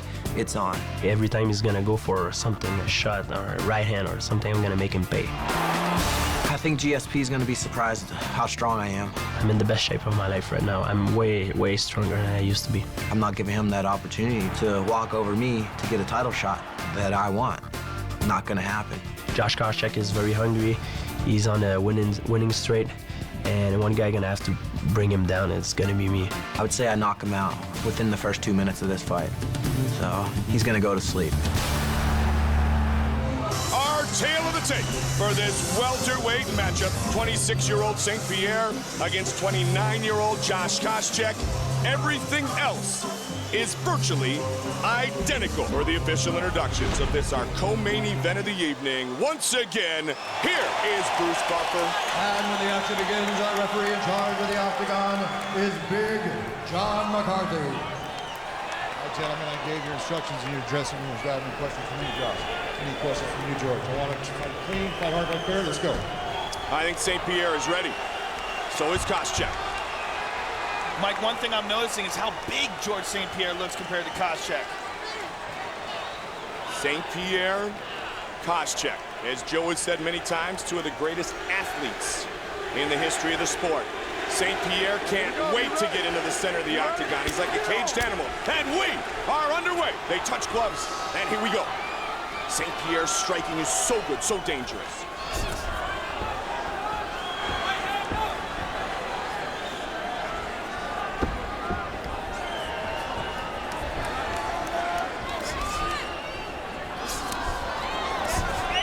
Josh Koscheck has some good hands. George St. Pierre, I think, has an advantage in the kicking department, though. Oh, good takedown. Good takedown of the world-class wrestler. Right away. And we've seen this with him with Sean Shirk, seen with Frank Trigg. These guys that have this great wrestling pedigree, they don't expect St. Pierre to be able to take them down, but he can take down almost anyone. You know, the amazing thing is the fact that he doesn't have that wrestling background, that wrestling pedigree that you talked about, Joe, but yet he took down Trigg, he took down Hughes, he took down Shirk, and now he just took down Koscheck. Not only to take him down, he's passing Koscheck's guard. He's in half guard now. They still love George Rush St. Pierre. Not that they don't love Josh Koscheck, but he has all the tools to rule this division for a long time. Absolutely. He's a gentleman, and he's got a great accent. And he will itch you very hard. And you cannot handle his rhythm. Koscheck doing a good job of keeping it inside in half guard. Already a great night for his good friend Patrick Cote with the upset win to begin things tonight over Kendall Grove. So one French-Canadian over an Ultimate Fighter star. Could this be the second of the night? St. Pierre got a hold of Koscheck's legs. He's going to try to shake one of them to the side and pass over the top. Good job by Koscheck and keeping him in his guard. Koscheck's such a great learner, such a sponge, as everyone talked about on the Ultimate Fighter 1. And you talked about his training at AKA with Bob Cook, Dave Camarillo, and the guys. True, but I wonder how much time Koscheck has spent off of his back. Absolutely. And whether or not he expected this to be the case at all. Well, you know, it's funny you say that, Joe, because he says that about 80 to 85% of his training now is stand-up training. So that is an interesting question, how much time he has spent on his back. Because I don't know if you're in this George St. Pierre fight, if you're thinking, all right, I'm going to have to work off my back, you're probably thinking, I got to avoid the striking of GSP. You got to be ready for everything, but you would think maybe that would come first. It's all, you know, it's all in how they look at the past fights. And if you look at it objectively, you got to say, well, he took down Trigg, he took down Shirk. Good point. He shrugged off Hughes. I mean, I got to be careful about this guy's grappling, but you know, Josh Koscheck is a very confident, brash young man, and he might. I mean, you saw in the pre-fight talk, he was like, you know, he's not taking me down. And immediately, he got taken down. So let's see if he's prepared for this situation. Right now, no one's landing anything significant. But St. Pierre is holding Koscheck down, which is pretty impressive. This fight scheduled for 3 5-minute rounds, a non-title fight. Not that both men couldn't push the pace for 25 minutes. All right, Koscheck's got a hold of a leg now. Let's see if he can utilize that to stand up. And he does. And let's see if he can take George St. Pierre down. St. Pierre stuffing it so far. But Koscheck is going to pick that leg up and try to turn the corner. Koscheck is so good when he gets a limb. Wow. And wow, that is an explosive athleticism. takedown. Explosive takedown. St. Pierre's got one leg, two legs under him. He's in butterfly guard. And he's got an overhook protecting the left side of his face. He's got Koscheck's right arm locked up. And he's got to look out for a triangle. George St. Pierre reached over and grabbed a hold of Koscheck's wrist. And it looked like he was thinking about poking his leg out to try to get a triangle in this situation. Back to butterfly guard. Joe, when you look at the wrestling skills of Josh Koscheck, how do they compare to the wrestling skills of a Frank Traeger, a Matt Hughes, or a Sean Shirk? Are they more superior? Well, you mean, if you look at his wrestling pedigree, I mean, he's a four-time four-time Division I All-American. I mean, that's unbelievable. 2001 national champion. I mean, he's a phenomenal wrestler, and most people agree that he is the best wrestler that's involved in mixed martial arts. Right up there with Matt Lindland, right up there with Dan Henderson. And doing a nice job of controlling the latter moments of this round one. Push up, and there you go. This is Koscheck's world.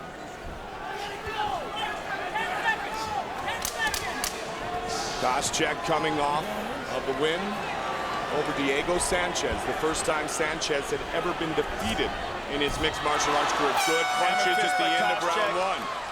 Koscheck unfazed, as we have mentioned frequently.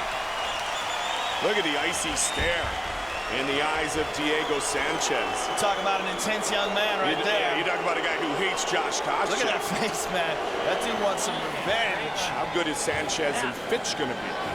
That is a crazy matchup. Very similar to the matchup we're seeing right now. How good is it that we're going to get busy again inside the octagon? Bring it down. Bring it all down. So many great fights coming up. All right. Look at him, straight ahead. Keep those combos coming forward like that. And know that he's going to shoot. That's all right. Stay relaxed and explosive inside.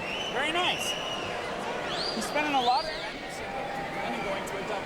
When he has the single, make sure that you stuff it. I see Greg Jackson giving George advice, but I can't hear what he's saying. Excellent round, George. Give me one more just like that. Koscheck able to get a leg and get the takedown. St. Pierre.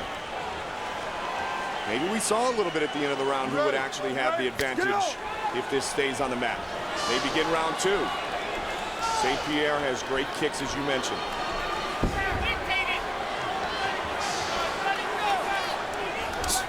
Inside leg kick. Coming forward. Almost faking that Superman punch and then going with a straight left. Again with a takedown attempt and again successful. Wow. That's very impressive. 2 for 2 on takedown attempts is George St. Pierre, although it was reversed at the end of the first round, where Koscheck looked very good. Main event still ahead. Randy the Natural Couture, Gabriel Gonzaga. Koscheck holding George in half guard, but the leg is free. It's he doesn't have him in a lockdown. He's basically just got his leg stuck in between Koscheck's two legs, but there's a lot of air there. If George can get into a position where he can push off, I think he can sneak his leg out, especially as his legs get slippery. I'm fairly confident the coaches of the Ultimate Fighter, Matt Serra, Matt Hughes, are watching this fight closely. Kimura attempt. He's got a Kimura. I mean, you can still get the Kimura in half guard. It's still possible. And Koscheck escapes. The Ultimate Fighter, the new season premieres September 19th, 11 p.m. on Spike. The Ultimate Fighter 1. One of the stars that has really progressed since leaving the house is Josh Koscheck. And then after that premiere edition, he's got it again. The Ultimate Fighter removed to Wednesday's attempt. And look at St. Pierre looking for the submission again here, Joe, as you mentioned. What's saving Koscheck is that he's in half guard. It makes it a little bit more difficult. He's looking to his corner for advice. Looking to his corner, looking to the clock, and he will see that there's a lot of time. Behind his back. All right, absolutely. popped it out. Koscheck remaining very calm in this very dangerous position, though. St. Pierre really working hard for this submission. Well, it'll be very, very dangerous. Okay, now he's free. The key is if St. Pierre can get a more dominant position before he applies something like that. If he can get his leg outside of the half guard, if he can pop that left leg that's stuck in between them, that's what's keeping him from freely moving his hips. And he gets it. He's out. St. Pierre side control. Okay, this is a bad spot for Koscheck for sure. And if St. Pierre can go for that Kimura again, Koscheck will be in a much worse spot to defend. If he can't control which way George St. Pierre's hips go by locking a leg in half guard, it's going to be much harder for him to defend that. Joe just passed the midway point of this battle. Josh Koscheck, we've never seen him on his back this much in a fight before. And he scrambles up to his feet, and he rolls. George St. Pierre holds him down. Nice job done by GSP. Big explosion by Koscheck, but no reward for it.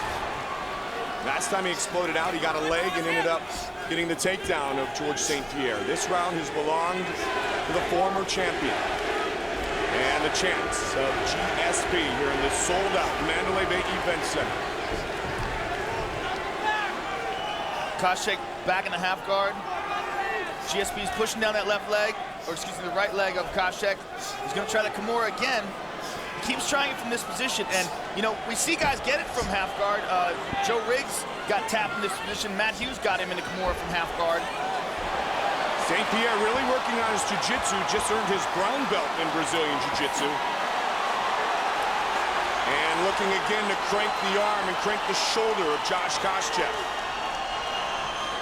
Shot to the midsection. The right leg behind Josh Koscheck's head makes this very dangerous for him, because that eliminates one escape route.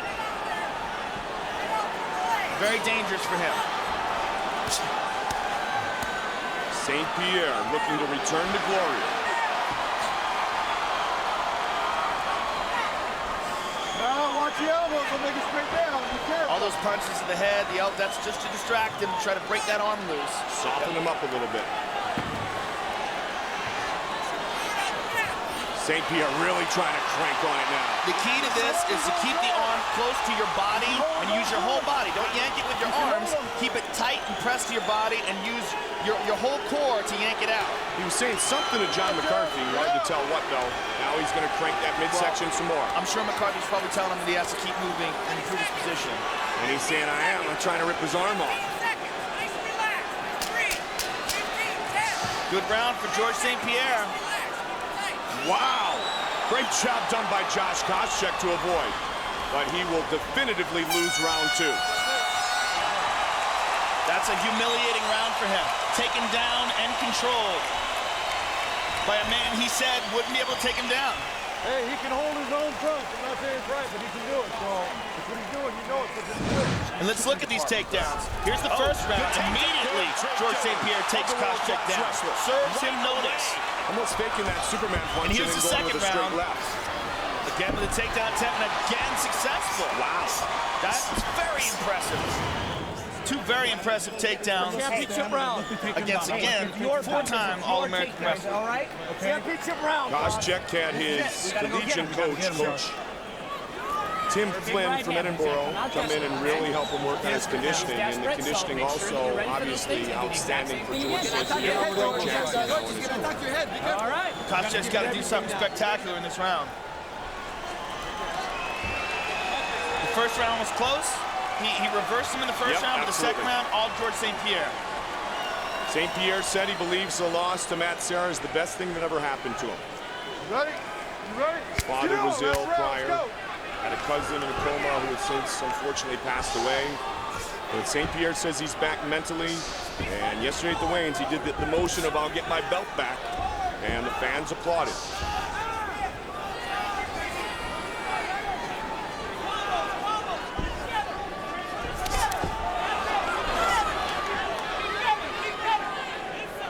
Tonight, former champion against perhaps a future champion in Josh Koscheck, but Koscheck running into trouble here.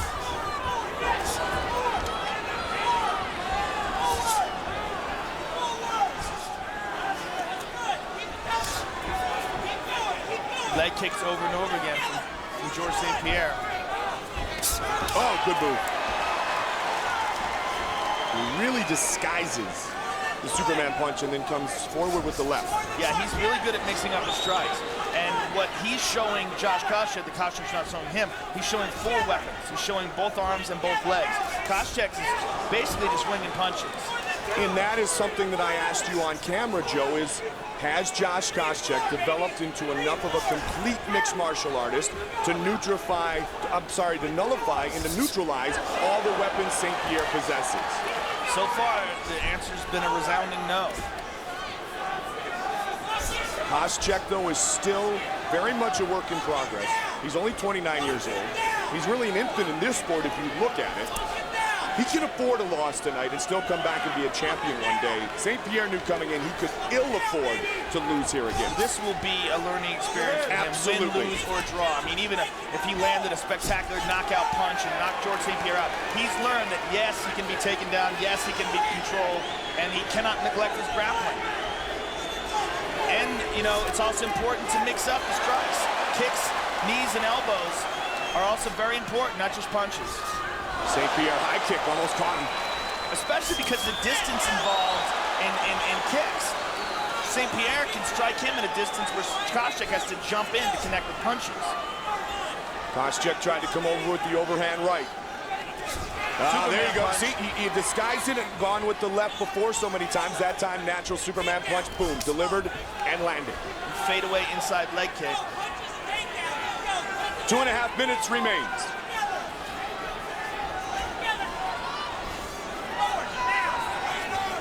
Josh Koscheck has got to do something here. Good jab and good leg kick. George St. Pierre turning it on. Koscheck just keeps winging that right hand. Oh, trying to elbow. Home. He's got a leg. Let's see about George St. Pierre's takedown defense. He was able to shrug off Matt Hughes. Wasn't able to shrug off Koscheck in round 1 from a similar position, though.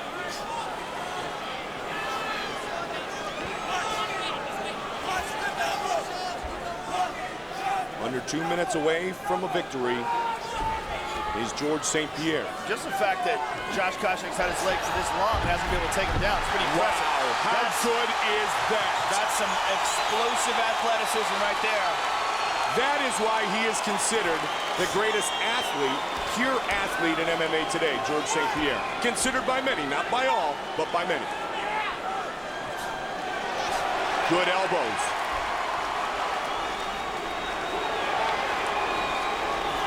I mean, when you're questioned by the boss, the president of the organization in which you were a champion, if your mental state is questioned, I have a feeling it might tick you off a little bit.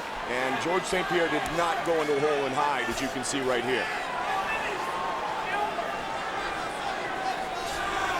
Continues to pour down the elbows. And as you mentioned, Joe, you've never seen Koscheck. You've seen him be defeated by Drew Fickett. He got caught late, but you've never seen him dominated on the ground like this. No, this is crazy because he's being dominated into his own world, the grappling. I mean, that's where, I mean, George St. Pierre is getting the better of the striking, but really in the grappling, Koscheck working towards an armbar there. He's very desperate. Just a little over 30 seconds to go. He's got to do something.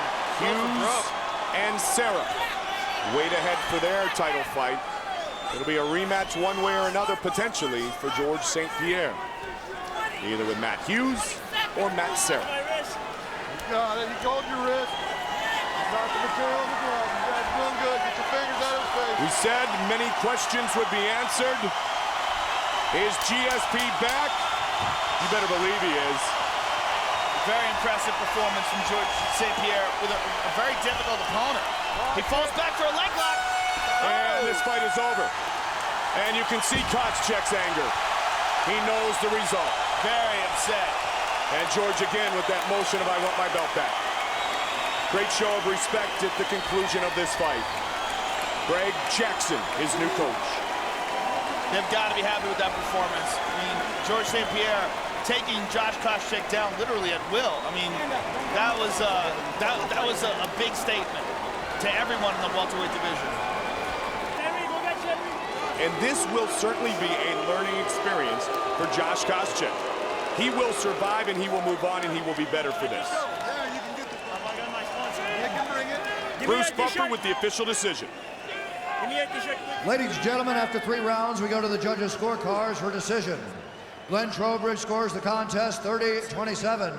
Adelaide Bird scores it 29-28. And Jeff Collins scores the contest 29-28. Declaring the winner by unanimous decision, George Rush St. Pierre. Unanimous decision victory for GSP. I think there I lost in the first time. You're going to do that. Two classy dudes. Here's Joe. All right, I'm here with the winner, George St. Pierre. George, congratulations. It's got to feel good to get that win back. Feel unbelievable. I come from very far, and it's like I just reborn now. So I want to apologize to my fans for my last fight. I think it's the best thing ever happened to me for my career, and now I'm a brand new version. I'm better than ever. Better than ever indeed, George. One of the most impressive things in this fight was that you out-wrestled the wrestler. Yeah, I know. I had a game plan against Josh Koscheck. He's a very good wrestler, and my plan was to put him out of his comfort zone. So I knew he was not very acclimate to fight from his back. Sorry for my English, by the way. That's all right. Take a look at the Mickey Street play and talk us through this. I knew Josh liked the single, head inside to the double, so I knew it, so I trained a lot. And I wrestled, by the way, with some of the best wrestlers in the world. I want to say thanks to all those guys who are looking at me right now. The former champ, he's back! George St. Pierre, ladies and gentlemen. I'm not finished yet. The UFC, I have a message for Dana White and Mr. Fertitta. All right? They like to have a show. I gave a good show tonight, and I want to do something. So far, the UFC has been great. The crowd has been unbelievable. They've been everywhere, in Las Vegas, in California, in England. But if they come in Montreal, my people will go crazy, and they're gonna give them a show like they never seen before. It's on, yeah! George St. Pierre, ladies and gentlemen.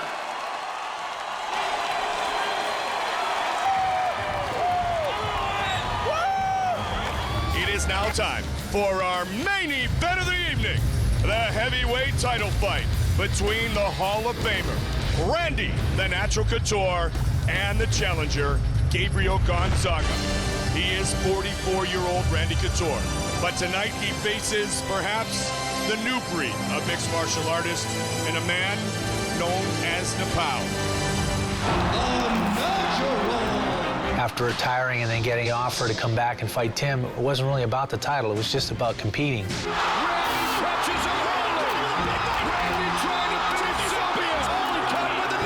Very frustrating. He takes him down again. Captain America has done it again. Wow! Randy Couture, Father Time, and you get along very well. Not bad for an old man. I don't know what 44-year-olds are supposed to feel like. I feel pretty damn good. Mirko Croca, Gabriel Gonzaga. The winner will get a title shot against Randy the Natural Couture. Coming into this fight. Very nice catch, though. Oh, he took a couple shots right there. Looks like he cut him. I was training a lot with my team to get the exact time when he was going to kick. When he landed the kick, I was ready to take him down. And then I start to apply my ground game. Gonzaga, extremely confident. Quando voltou a luta em pé. And then when we restart, he was completely dizzy and he thought that I was going to land a lower kick.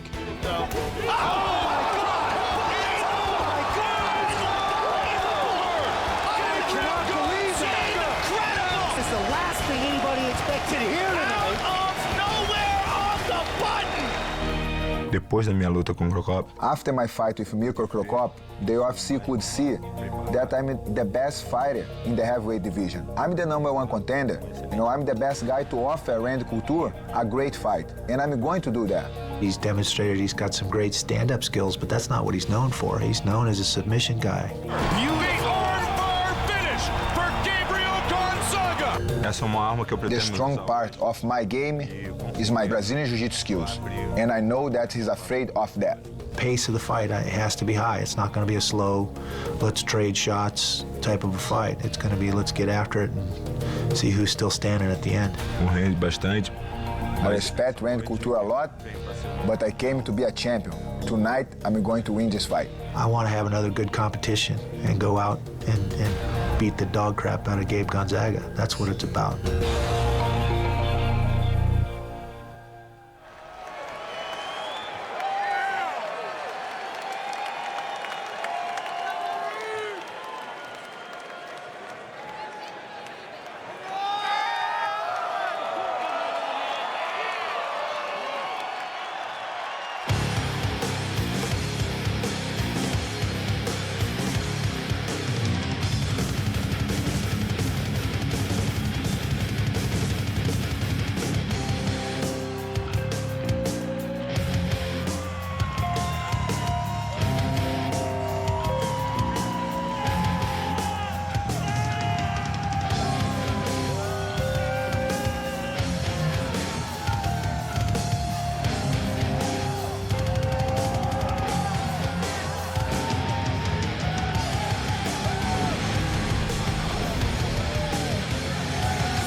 Gonzaga looks very calm and focused in the biggest fight of his career. A big, natural, 240-pound plus heavyweight, vicious knockout power in his hands and his feet, and world-class Brazilian Jiu-Jitsu ground game. It's the same look of confidence that he had the entire week in Manchester, England, and the same look of confidence that he had entering the octagon against one of the most dangerous soldiers, if you will, in the world, in Mirko Cro Cop. And an interesting thing that you pointed out, Mike, earlier, if you look at it on paper, the fight with Cro Cop was so much more dangerous than the fight with Randy Couture. Absolutely. Cro Cop can put you to sleep. Randy is not known as a knockout artist. I mean, he did land that beautiful right hand on Tim Sylvia and hurt him very badly in that fight, but other than that, he's not really known for punishing guys with his striking. He's known for controlling guys with wrestling and winning with ground and pound and overwhelming them with technique, with pressure, with conditioning. Gabriel Gonzaga, though, is known for putting guys to sleep. He's known for choking guys, he's known for submitting them, and he's known for stopping fights. You know, the interesting thing there is that, you know, in the Randy Couture win, he'll control you, he'll beat you down, he'll ground and pound you, and the ref will probably stop the fight. Randy has won a ton, and he's an awesome champion and will always be a legend.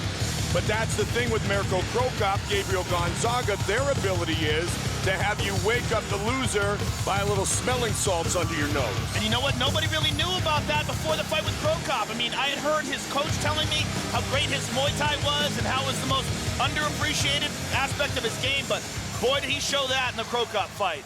Tonight, he faces the Natural.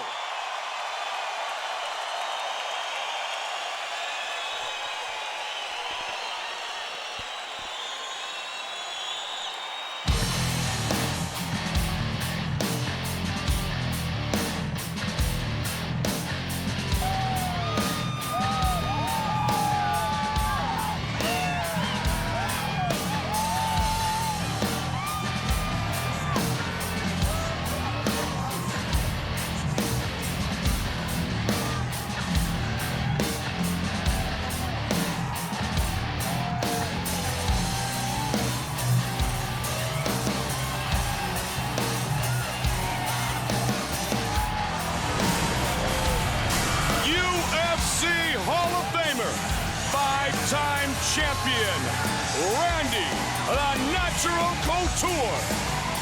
I have had the pleasure of watching this man compete from the very moment he first stepped into the octagon way back in UFC 13 when he fought Tony Halma.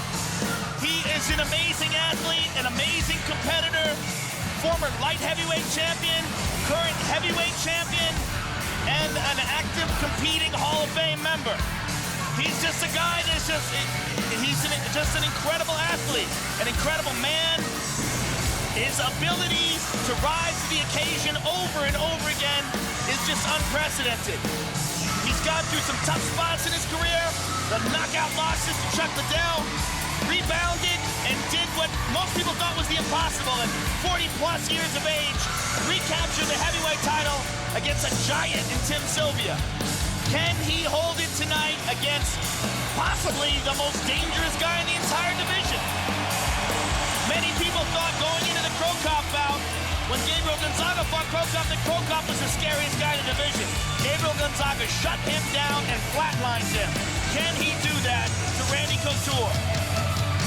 Couture debuted 10 years and 61 UFC cards ago, and he may very well be better than he has ever been. But the question is, will that be enough in tonight's main event of the evening? The winner leaves with that, the UFC Heavyweight Belt. Our tale of the tape for this, our main event, is brought to you by Zion Synergy. Synergy, the great tasting super premium energy drink. Couture, 16 years the elder of Gonzaga. He has the reach advantage, but Gonzaga is a much larger man. To officially introduce the champion and the challenger, once again the veteran voice of the Octagon, Bruce Buffer. And when the action begins, our referee in charge of the Octagon is Herb Dean. Ladies and gentlemen, 2 UFC UFC warriors have now entered the world's ultimate proving ground for fighters to go to war against each other. But tonight, only one will leave the champion. And now, live from the sold-out Mandalay Bay Resort and Casino in Las Vegas, it's time!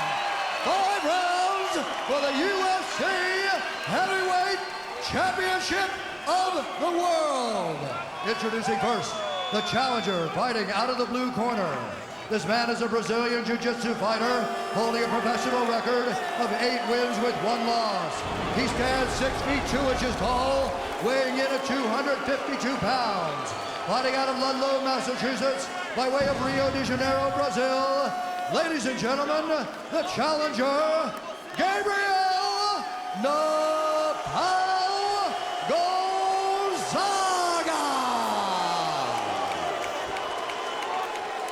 And now introducing the champion fighting out of the red corner.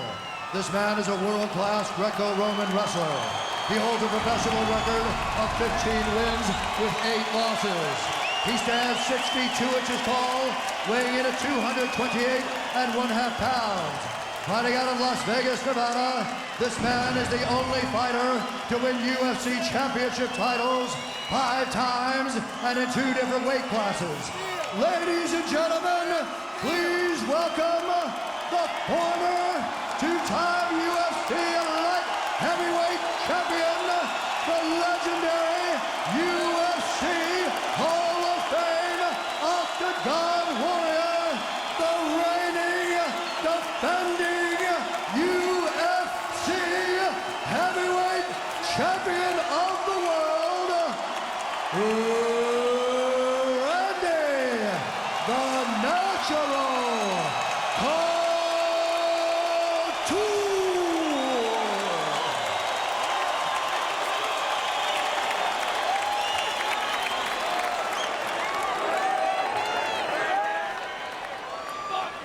Gentlemen, we've gone over my instructions.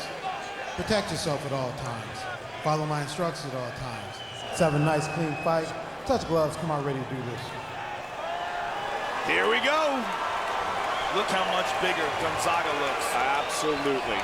My goodness, that's a big man. And Randy was overwhelmed by bigger opponents early in his heavyweight career. Josh Barnett, Rico Rodriguez. He'll have a game plan, though, we know that. Gonzaga has so much respect for Randy, but tonight it's a fight for supremacy in the heavyweight division. Our main event is underway. Quickly coming out with a right hand.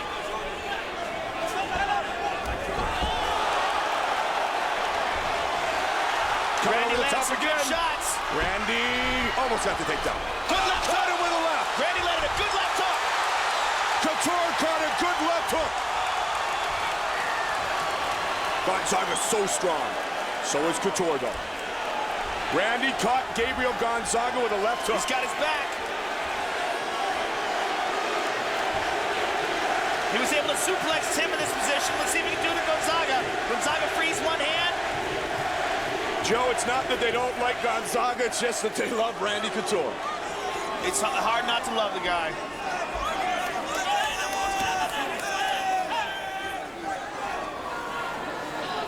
Couture is great with dirty boxing, great in this position with the clinch. One of the finest Greco-Roman wrestlers ever. This is Randy's type of fight. Close the distance, dirty boxing, get the hooks in.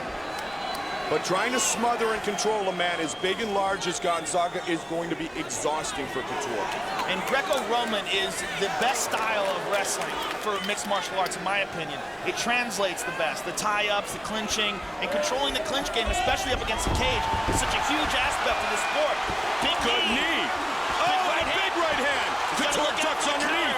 By Gonzaga. Gonzaga caught him with a kick. Kick and a punch. Randy demonstrated great head movement in his win against Tim Sylvia. He caught that kick there. That was the left kick.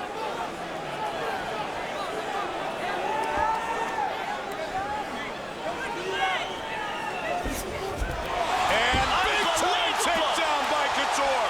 Gonzaga right back up right though. to his feet. Big knee by Gonzaga. And a knee by Randy. I have to imagine Gonzaga has trained diligently in the clinch, preparing for Randy Couture. Oh, good elbow. Big elbow and big left hand. Randy's got to be very careful in these exchanges. Gonzaga has big power. Good use of the short range with the elbow by Gonzaga there. Blood on the nose of Gonzaga. Couture pushing the bigger, younger opponent up against the fence again. Randy's got double underhooks here. He can control Gonzaga's body. Good knee to the body by Gonzaga. This is not only about control, but it's about sucking some of the wind out of Gonzaga and neutralizing the size advantage that Gabriel Gonzaga has. As Randy always says, imposing his will upon his opponent. Gonzaga doing a very good job of avoiding the takedown so far. You see that big cut on the bridge of his nose and blood pouring down his nose. I don't know if that nose is broken, but his mouth is wide open, which indicates to me it might be broken. If that's the case, that means that blood is running down the back of his mouth. It's going to make him very difficult to breathe, and he's going to have to breathe out of his mouth instead of out of his nose. Yeah, that's nasty. Couture has said he thinks he's the best fighter he's ever been. Trained with so many great superstars of Extreme Couture, including Mandalay Silva, of all people. Good shot by Couture out of the clinch. Under 90 seconds remains in round one. Remember, it's a championship fight. Joe scheduled for 5 5-minute rounds. Little shoulder shrug. And again. And Randy loves these battles of wills. I mean, he's such a conditioned fighter, and he's so used to being in the middle of the fire like this. He loves these kind of battles. These are the type of battles that he comes out ahead on. We talk so often about this fight on paper. This is the one area where on paper Randy had the advantage in the clinch. Yeah, absolutely. That is the Greco-Roman skills. Good left hand by Randy.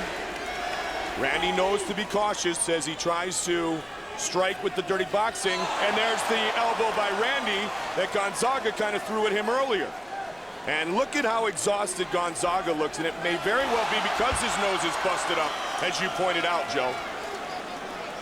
He is breathing out of his mouth very early. Yeah, his spitting blood out. That's an indication that it is leaking down into his mouth.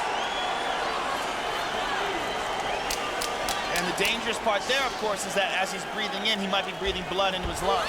Good combinations by Gonzaga again. Immediately, Randy pushes him back up against the cage. Gonzaga goes for a choke. The round's going to end. The round's going to end. What a great start from the natural.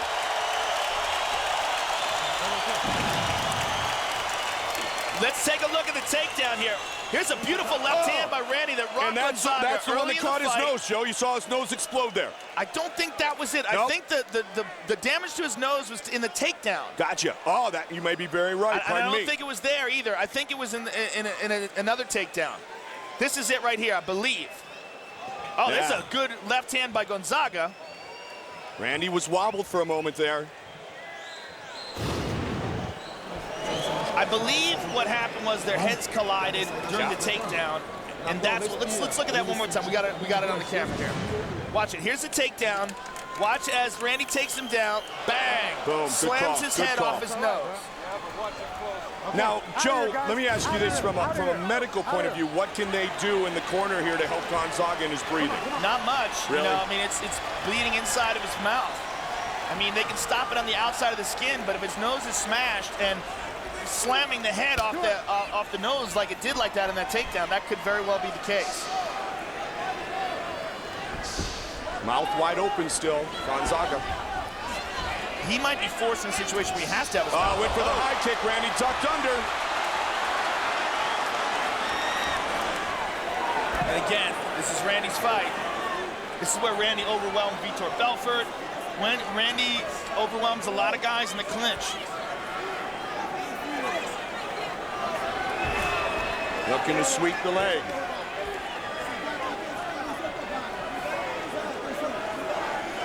Couture has been so busy, enjoying this resurrected Hall of Fame career. Swing and a miss. Uh-oh. Randy doesn't want to mess with the distance. Slugfest here. Yep. Randy trying to come around with a left. Uppercut, uppercut. Randy and again. outworking the younger man. Gonzaga's just dripping. Yeah, he says he can't see. He's telling Herb Dean he can't see. What? He said to Herb Dean, I can't see. Can you fight? You cannot fight. Oh, no. Can you fight? Yeah. Do you want to continue? And he says he wants to continue, though. So the doctors are going to take a look. They'll put him back in that same position. You can either fight or you can't fight. Well, you know what? This is a big break for him, though. I mean, if he says he can't see, I mean, basically saying I can't fight, and you got to stop the fight. You can't say I can't see, and then I want to continue. Same position. Now they're going to put him, but still it's going to move on, Joe. They'll put him back in that same position, and the round will continue. You know what? Randy's going to smell blood here. Not just literally, but figuratively. He's going to know that Gonzaga's thinking about quitting here. He'll be warned for holding the fence there. Oh, they took the point. They took the point. Herb Dean took a point away of Gabriel Gonzaga for grabbing the fence there. No warning. Boom, point deducted. Like we talked about earlier, Mike, the battle of wills. Yeah. No one's got a stronger will than Randy Couture. And Gabriel Gonzaga pointed that out. He said, the one thing Randy has better than anybody is the mental game. He's the greatest mentally strong fighter in Gonzaga's opinion that he's ever seen. And he is overwhelming Gonzaga here. This dirty boxing, I mean, his dirty boxing skills are so sound. His ability to use his Greco-Roman clinching and then add in strikes, elbows, and punches from those positions, those tie-ups. Reminding us all why we always say on paper it can't be done, but you don't go and you don't bet against Randy Couture. And you know what's really incredible about Randy? Good shots by Randy here. Gonzaga's in trouble. Big uppercut. When people were talking about the conditioning, they were saying that the advantage goes to Randy at 44 years old. I mean, that's amazing that most experts were picking Randy as the better conditioned fighter. Blood is just spraying out of the nose of Gabriel Gonzaga. He hits a right hand right on the button. Couture with a knee. And another big right. And Randy, again, wisely closes the distance. He could fight like this all night long, too. And if he does, he's going to walk away with that same belt he walked in with. Gonzaga's having an extremely difficult time breathing. Under 2 minutes remains in the second round. Don't grab the fence.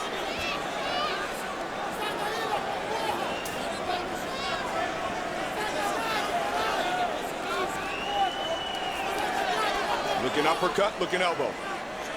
And Gonzaga defending, but not putting up any offense here. Again, uppercuts. Ducking underneath. Every time. And anytime the distance widens a little bit, that's when Gonzaga tries for the big punch. Randy wisely moving the head, ducking underneath.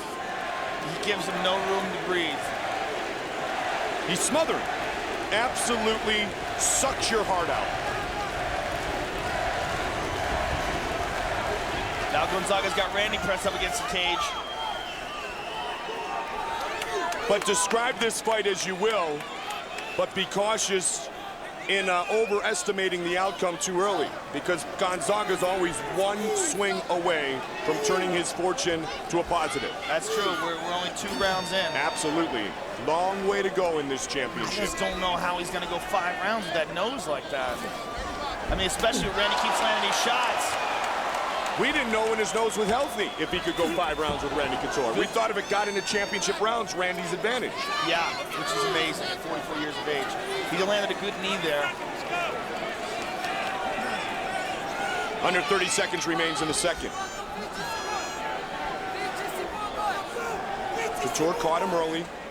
Caught him with a left, and then as Joe pointed out on a takedown, the nose busted up of Gabriel Gonzaga, spitting the blood out again. Final seconds of round number 2. Gonzaga looking for a takedown. No dice. You lose it, needs a left hand for his troubles. 2 rounds belong to the champion.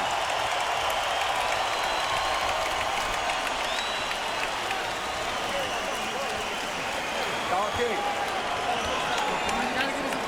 Thanks big telling point in that fight, Mike, or in that round, rather, in my opinion, was when he went to Herb Dean and told Herb Dean that he couldn't see.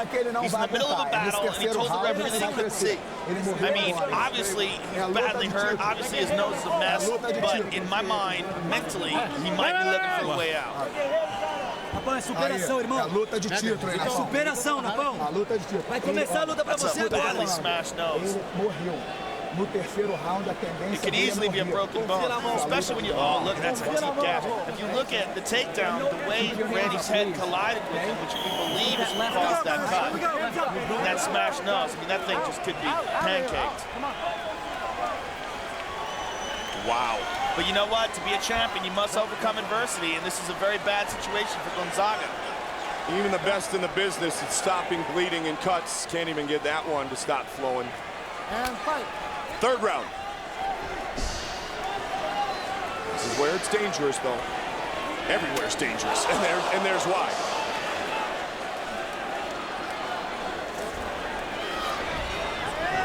Randy has been best served to close the distance. The more Gonzaga can keep him away and keep this in a striking situation, the better it is for him.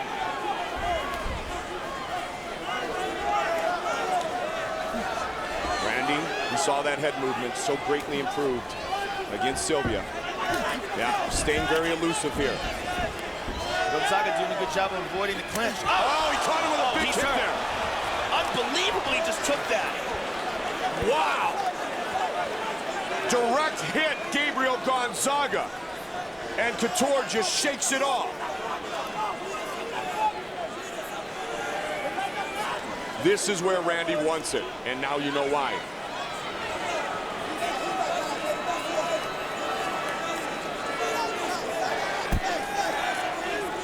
The underhook. Watch for the uppercuts. No, I don't know if Randy anticipated the fight playing out like this. Oh. There's a takedown in the half guard. This could be the beginning of the end or the very end, partner. This is how Couture has done it so many times. He's getting overwhelmed here. Herb Dean's very close to stopping it. Shots left and right. Randy Couture. Trying to create distance. Herb Dean taking a good look at him. And it is all over. Randy Couture remains the heavyweight champion. Wow. The toughest fight of his career. The fight that most people thought was the most dangerous for him, and he overwhelms the younger, bigger, stronger, more dangerous competitor.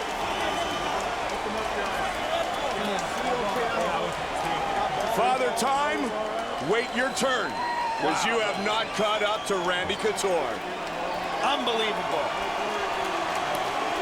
Let's take one more look at the takedown that we believe caused the break in the nose. Now here's the takedown. Watch as he takes him down. Watch Randy's head.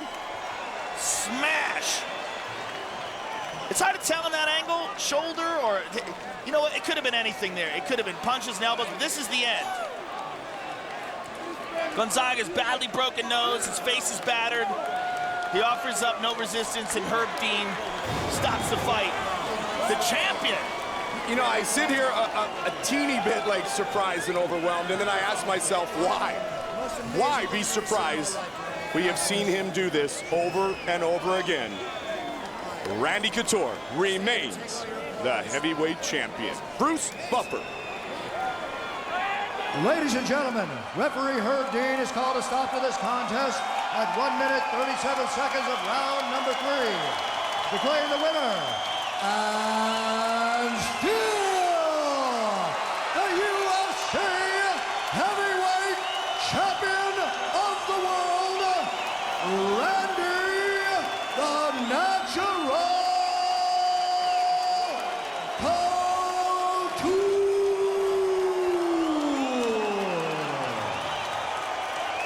All right, I'm here with the champ. Amazing performance, Randy. You overwhelmed the bigger, stronger, younger man. Was tying him up in the clinch and getting him up against the cage and working. Was that a big part of your strategy? Absolutely. I felt like if I got in his face, kept the pressure on him, was able to frustrate him from there, that it would pay dividends as the fight went on. I think he just wore down We clashed heads on the takedown, and I think that's what cut his nose pretty bad. He's a tough guy, man. He rocked me a couple times. Very, very tough opponent and overwhelming performance by you, Randy. Take a look at the Mickey's replay and talk us through some of the action here. There's a change from the double to a high single, lifted, and right there planted him. And when he came down, our heads came together. I heard the crunch. I knew his nose was broke, and then I saw the blood. I just had to stay in that range. He's a big, strong guy. You don't want to stand outside. There, I got to the half guard, postured up, and he had no place to go. You know, a lot of people thought this was going to be the most of your career, and you just overwhelmed the younger, stronger champion, or excuse me, challenger. And you know what? I don't know why anybody doubts you. I don't know what to expect from you in the future. Every time we see you, you get better. It's a pleasure and an honor to watch you perform. Thank you, guys. Thanks to my team and my family for being here for me. My wife, everybody. You guys are the backbone. You keep me going. One of the greatest fighters in the history of the sport, the natural, Randy Couture.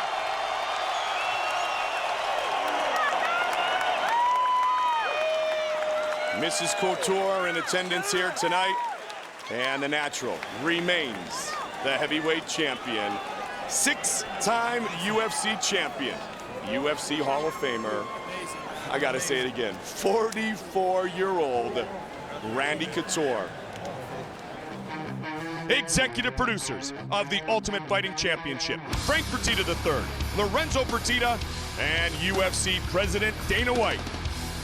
Our supervising producer is Craig Borsari. Director of production, Tim O'Toole. Our producer once again tonight, Bruce Connell. Our director, Anthony Pasquale Giordano. Alan Connell put it all together. Joe Silva has put together many great matchups for you, the fan of the Ultimate Fighting Championship. Joe Daddy Stevenson reigns supreme tonight. Roger Huerta continues to impress.